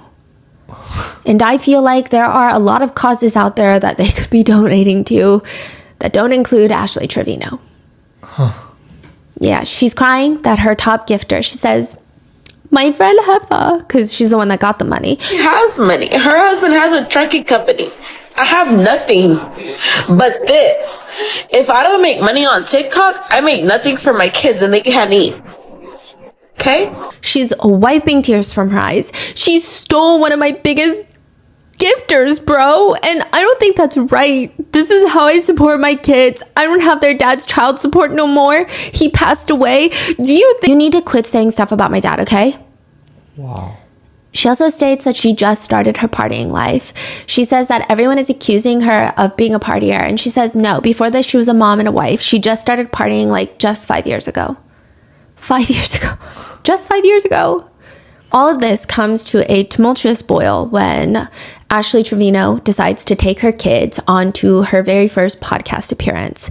She is going to the Bop House, which is a content house for OF creators based in Miami, I believe. And Camille is going to interview them. She's a famous OF creator who also has her own controversies. She's the one that was viral for having her brother on the podcast and asking him about what it's like to have a sister who's on OF. Christian, tell him that it's not that bad having a sister that does. Oh, it's horrible. No, I couldn't even go on a field trip. Like, I got bullied so much I couldn't even go on a field trip. Isn't that insane? And it was just a very, a lot of netizens felt bad for the brother, I guess. I don't know too much about Camille's lore, but Camille does not ease up on Ashley. She asks them, do you think TikTok changed y'all's life for the better or for the worse? Ashley responds, I can honestly say I've been blessed by TikTok because not only do I get paid with the battles, I get paid with the views. But if I could go back to my life before where nobody knew who I was, I liked it. I only had like 50 to like 100 views in my lives. And now there's like thousands of people that watch me. So keep the money, take away the fame. Literally. Yo, just unfollow Ash Trevino. Literally. Make her not popular at all. Literally. She hates it. Cancel me. Y'all want to cancel me. Ashley's daughter responds, I feel like I would rather go back to my old life. Yeah, like we have money, but I don't like being online publicly. I'm growing up. That's why I'm homeschooled too. In the beginning at school, people noticed my mom and I got a lot of stares in the cafeteria. So if I could, I honestly would go back to my old life because being a nobody to people, because that's when I was more confident. I didn't care how I looked. And now since I'm public, I care more about how I look and how I go out and stuff. In Camille's podcast, she says, so I always try to tell everybody that I'm always going to be the villain in their book. This is Ashley. She's saying, I'm always going to be the villain in everybody's book. She says, they've already got this persona that they have of me, and that's just who I am to them. I've raised my kids since they were born. This is a lie, she said in other live streams that her parents mainly watched her kids. She says, I've never left their side. Still to this day, I have never left their side. She claims on the podcast that after the father of her children has passed away in 2023, she accuses his family of coming out online to, quote, get clout. Yeah. What? She says that his family are trying to gain clout by bad-mouthing her on the internet. And it doesn't seem that way. It seems like they're just trying to get closure. And like, what are you doing? Stop talking about the girl's father. Like, you don't even, why are you doing this? Like, this is so messy. But she says, as soon as my name started going across the internet, they started coming out with certain stories. Oh, I'm the kid's dad's friend. I'm the cousin. I'm the aunt, whatever. Now they're trying to get the followers. They're trying to get this. They're trying to get that. But in reality, they weren't there for my kids like they should have been. Camille asks them, have there been instances where your mother has expressed feelings of jealousy towards you, and how has that affected your relationship with her? Her eldest daughter, H, responds, there's this video going around of my mom being jealous of me when I was little for having a better relationship with my dad than she did. And it just looks like Ashley is staring her child down while she's talking, where Camilla has to be like the one to remind her, I mean, girl, that's his kid. That's his whole kid, not you being jealous of a baby girl. Like there's nothing to be jealous of? Meanwhile, Ashley is biting the inside of her cheek, staring her daughter down. Her daughter continues, I mean, I am her daughter. They say I look like her, so there's nothing much different from us. I have more followers than her, so maybe that. No way. Yeah. Wow. Which Ashley then takes the mic to do her mom's speech, and it's something that she consistently does. I would like to say that Ashley is one of those people that is not a mom. She's not a good mom. Personally, that's my opinion, but she loves the idea of being a mom. She loves embodying the trauma and obstacles of being a mother and motherhood. She responds, I'm not jealous of her. I'm blessed to be able to give her the life that I've always wanted as a little girl. It just doesn't make sense. Even the romantic values that she's teaching her children. In the podcast, they briefly talk about Ashley's newest fling, a man named Max, one of her new boyfriends. And E, the younger daughter, mentions, oh yeah, Max is nice. I like him for now. He seems polite. So Camilla is asking, why is he polite? Like, why do you like him? And E explains that one time Max was calling her mom's phone. E picks up her mom's phone and tells him, hey, my mom's in the other room. And he had called Ashley before. E had picked up and he flips out on Ashley, screaming at her, don't let your kids pick up the phone next time. He did not want to interact with the kids. Which, why would you stay with someone like that? Side note, later Ash Trevino goes on to live to say that, I just found out today that Max goes both ways. So it's like, bro. And she has this look that indicates yikes. Like, I just found out today that Max goes both ways. Meanest, neglectful mother is despicable. What kind of sick, twisted values are these? But Ashley states that she and Max are going to get married, because I guess this is before she let her homophobia run through, and that he has not, in fact, smelt her nunu, because he is a Christian who is saving himself till marriage. Which all netizens and Camilla are questioning. This is not that that's abnormal or not okay, but it just sounds like an excuse. And perhaps he's using her for money and clout. Because if he is a devout Christian, devout enough to abstain from premarital relations, why would he be interested in Ashley? Oh, he's in prison too, or? No. Oh. And the podcast just goes through a lot of Ashley's wild moments. Like, for example, Ashley just has some bizarre live stream moments. There are moments where she'll pull up a video of herself crying to sad TikTok sounds, and she proudly shows it in the live stream. Like, yeah, I was in pain. And people are so confused. They say, they're commenting, netizens are commenting, looks 45, acts 15. Not the 2020 depressing TikTok audios in the big 2025. I'm sorry, is sadness in the room with us? She also has a very unique way of flirting, like I said, that is constantly brought up and clipped and is viral all over TikTok. She also loves listening to sad songs. She'll stare off into the distance while playing Spotify and sad songs, trying to be the main character. Things that I did when I was 9 in the car while my mom was driving me to Barnes & Nobles. That's what she's doing at 36 years old on a TikTok live stream. She's sitting there listening to the song Get You the Moon. You know the song that's like, 'cause you are the reason I'm still hanging on. And it's like, if death was coming for you, I'd give my life for you. And the comments read, and who set this up? This music, I am dead. She's also accused of sending herself flowers while on live. Yeah, she just acts so surprised that she got these flowers from an anonymous suitor of hers. And netizens are commenting, this is me sending myself candy Valentine's Day grams in middle school. Another comment reads, because she gets a little teddy bear with the flowers. The bear is even looking at us like, this is a lie. Yeah. Ashley also used to work at a dentist's office up until December of 2024. People didn't know that. People thought that she was a full-time TikToker for the longest time because she was talking about how she worked at a dentist's office. The practice was sold to new management that was going to come in, and some of the new managers were Indian American. He gave us an option to stay with the new owners or leave. And I chose to leave because they were Indians. And I'm not working under no Indians. I'm sorry, I'm just not. Yeah, she was racist. She literally, on one live stream, she was teaching her daughter slurs for all the races and ethnicities. It was really bad. Yeah. You can't really find one good thing about this person. No. But it's not true. She did not quit. Not that it makes her statement less racist, more acceptable, less deplorable, nothing.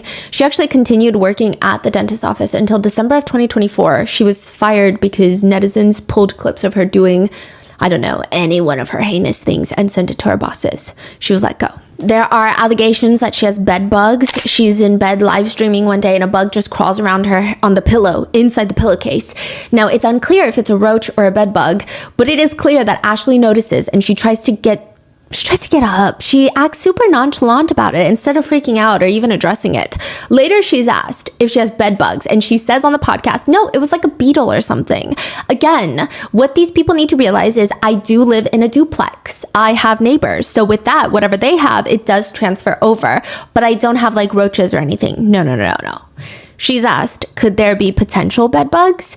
No, I haven't found any. That was a beetle. But of course, people take one little thing, let it be a flea on your leg, and they're going to say it's something else. And again, that's why I'm moving, because my landlord, I feel like for what I pay for there, I can literally find a place, a house somewhere. I want a 4-bedroom and 2.5 bath. I already have my mindset on what I want. Netizens disagree. They argue it does not look like a beetle, not even remotely, and it's just odd that instead of screaming or freaking out, because if you have the occasional bug, you start screaming and freaking out, but the fact that she just hides the bug from the camera and tries to play it off is very strange.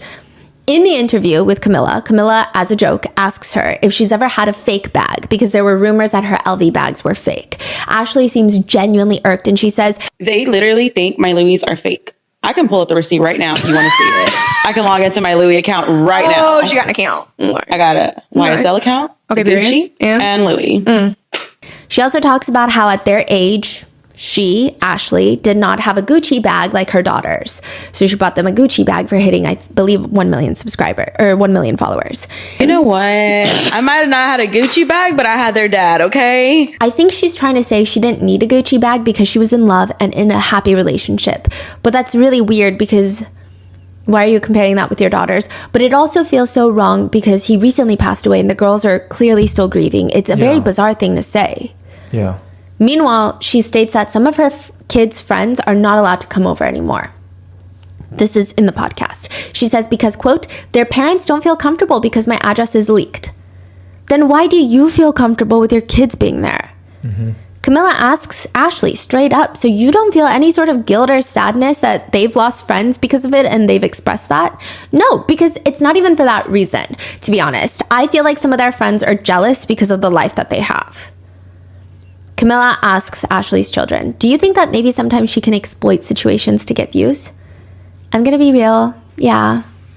Ashley disagrees. She says if anything, she wants to protect her kids. To which E brings up the time that Ashley asked for Galaxy donations if they want to know about her health conditions, and Ashley says, oh yeah, but that was like a while back though, and you weren't even in the hospital. E also goes on to state, quote, honestly, sometimes I feel like it's weird for girls to go for younger guys, but like it's weird for my mom. She's 36 and she gets with people in their teens. Santos, he actually lied about his age. He said he was 22, but he's actually 19. Eventually, Camille sends the kids out of the room so that she can talk to Ashley alone. And she says, Santos was caught licking your haunted rose on live. What the f*** are you doing with that? And he licked your rose toy. Why did he do that? Because Santos is a freak. Santos sleeps with everybody. Did he sleep with you? Am I supposed to answer that Yes. truthfully? Yes. Truthfully? Yes. Did Santos sleep with you? Did you sleep with Santos, actually? So, yes, we have done stuff. Okay. Twice. 2 separate occasions. With a 19-year-old boy? I didn't know he was 19 at the time. So this is before you knew? Yes. Claimed before you knew? Literally. Like, we did it twice, and it was literally before Christmas. So, side note, Santos addresses these allegations of being intimate with Ashley in a separate live, and he says, I never hit the Nunu. Ever, ever, ever. We said, I want Nunu. We made that word up joking around. I never did that. Like, you have to understand. I walked into her room one time and the bean dip was right next to the Rose toy. So I'm assuming she eats while she plays. And I don't like that. That's nasty. Like, bro. And like every time I had to Febreze everywhere, I had to shove toilet paper in my nose. I would never, ever, ever get near that Nunu ever. And that's on arrogant. He says that. That is crazy. That's his whole spiel. So Camille starts firing off the tough questions. If TikTok banned you tomorrow, how would you make money? What's your plan B? I have other socials that I'm working on right now, and I have other collabs coming up. Okay, care to leak the collab that you have coming up? A good one. It's a YouTube video, so just know that there's going to be like 20 guys. No other crazy revelations happen in the podcast. It's just a mess. At one point, Camille, after H talks about how she doesn't like her mom's newest prison husband that she's actually divorcing, Noe Trevino, Camille says, y'all, to the girls, y'all just come live with us, which H says, yes, please. But Ashley starts joking, well, now you have 2 new members. Ashley might have just been saying this without realizing the implication, but it's pretty bad. Camille is part of the Bop House, which, like I said, is a group of OF models that live in a house together to film content, 18 plus content. So Camille saying, come live with us, sounds very much like, I think we can take care of you better than your mom can. Just live with us, because that sounds miserable. Meanwhile, Ashley says, you have 2 new members, implies that they would be members of the Bop House, which is a content house for explicit creators, and it freaks Camille out. Like, she doesn't even know what to say. She's like, what did this lady just say? This is crazy. Yeah. Well, they have 2 new members. And probably the most explosive question in the entirety of the podcast is when Camille asks, question, do the kids have beds? H responds, well, I don't live with my mom. At your mom's house then, do you have a bed? No. I'm going to zail you. I'm going to give you money. I want a bed, 2 mattresses, 2 of them. I want a headboard and 2 nightstands. I'm going to order that before you leave this house today. And I'm going to insert the clip of the receipt here. And Ashley is explaining there's a whole story behind that. She's trying to explain that her mom was going to go get the bed, but they didn't know the style of the bed. And she couldn't go out in public. And Camilla's like, oh, because you're just that bitch. And she's like, literally, no, like, I really don't. Like, if I go out, I'm going to get noticed. And if I don't have my security guard, I'm not going anywhere. Later in the episode, Ashley still brags about how much money she makes, and she starts giggling, and Camilla says, and her kids still don't have a bed, so what's so funny, Ashley? She laughs even louder, and she's like, nothing's that funny when your kids don't have a damn bed, I'll tell you that right now. Now, this podcast gets released, and within a few days, I think it's at like 7-8 million views. Ashley is pretty upset about this podcast. She alleges that Camille received like $60,000 for this podcast. I'm not sure where that allegation is coming from. I didn't see any embedded endorsements or anything of that sort. I don't know if she's implying that she made $60,000 off of ad revenue, which is kind of crazy. But she said that she had known, if she had known that Camille was going to name the podcast The Worst Mom on TikTok, she would have never sat down for the podcast. She says, because I'm not the world's worst mom. And I'm telling you, like, there were times during that podcast that I wanted to quit doing it because it got so hard on me, and I didn't. I just said, you know what? You got to swallow it. You got to say what you got to say. So I did. There were questions asked that I didn't feel comfortable with, but I still answered it. And like I told her, and I don't know if she put it in the podcast, but I'm always going to be the villain in everybody's story. I could sit here and go to church every day, every Sunday, give my life to God 100%, and you will still see me the same way you see me right now. A bad mom, alcoholic, whatever you want to call me, fat, ugly, whatever. Y'all are still going to see me in that way, even if I change my life. And if you don't like me for who I am, then I can't change that about you, because I probably don't like you anyways. Ashley is very upset with Camille, but also with her viewers. She says, so for those of y'all that call CPS on me, remember, she's not in my custody right now. Why do you think she doesn't live with me right now? Y'all are going to get my parents in trouble. So when y'all want to call CPS, y'all think about whooshes straight over her head. She says, but again, Camille and the Bop House, they do stuff for views. You got to remember that. She's an influencer. She does stuff for the views because she gets paid off the views. She also says that she should have asked Camille for payment had she known that she was going to get that deep into it. It appears that the podcast made the girls very upset with their mother, to which she goes on live to talk about it. Ashley has sad music playing in the background and says, no one said it would ever be easy being a mom. Right now is the time I wish their dad was alive. And I know she acts out because he's not here no more, and she hasn't coped with her dad gone. So I know it still hurts her because she cried for him last night. My mom told me. She didn't get to tell him bye. He passed away when she wasn't there. She's trying to imply that her kids acting out against her and blocking her on TikTok is because they're upset that their father passed away, so they're acting out in general. And it has nothing to do with her being a mom. There is some back and forth between Ashley and Camille, which I don't think is significant compared to all of the types of people that Ashley has been dating. And I think the Ashley lore could go on for 4 more episodes, but I won't subject you to that. But there has been back and forth of Camille not purchasing beds for the kids yet. Ashley claims Camille is a liar. She's not purchasing the beds. Camille is claiming, I told you to send me the beds and you haven't sent me the ones that they wanted. So like, what do you want me to do? Camille also states that Ashley requested to stay a night longer and charged over $1,000 at the Ritz-Carlton to Camille's credit card. Ashley says, no, I have the credit card statements. It charged my card. And then Camille is saying, because I told you I would pay you back. Like, I'm not going to give you my credit card, so I'm reimbursing you. It's the whole thing. Most netizens are supporting Camille. Others think that Camille should not have invited Ashley's daughters to the infamous Bop House, a house known to be a place where OF creators collaborate and make content. Some netizens comment, Camille needs to take responsibility. She is the one that invited the minors to the Bop House just to humiliate their situation more and bring up old wounds. I would be uncomfortable too. Others bring up Camille's past podcast with her brother, saying she's not that great of a person either, but I don't really know. Another one reads, Camille humiliated all of them. She may have said all those things just to get back at Ash, but those kids didn't need to be there. So netizens are just kind of confused on how bad of a mom can still have a platform and keep making more accounts, and more than that, still have people donating. That doesn't make sense.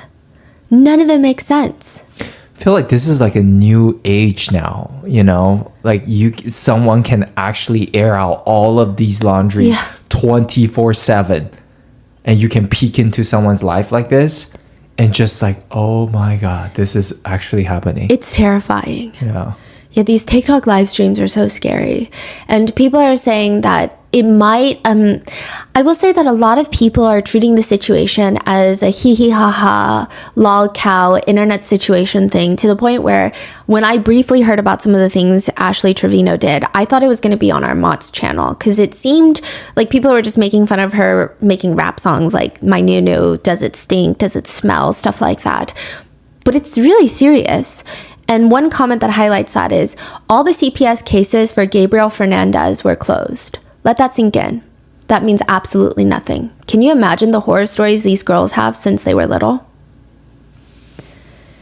And with that, that is today's episode. What are your thoughts on Ash Trevino? I know that I wasn't able to encapsulate all of the things that she's done because she's on live practically every day, and she's probably on live right now, but what are your thoughts? What do you think should happen to her? Let me know in the comments. Stay safe, and I will see you in the next one.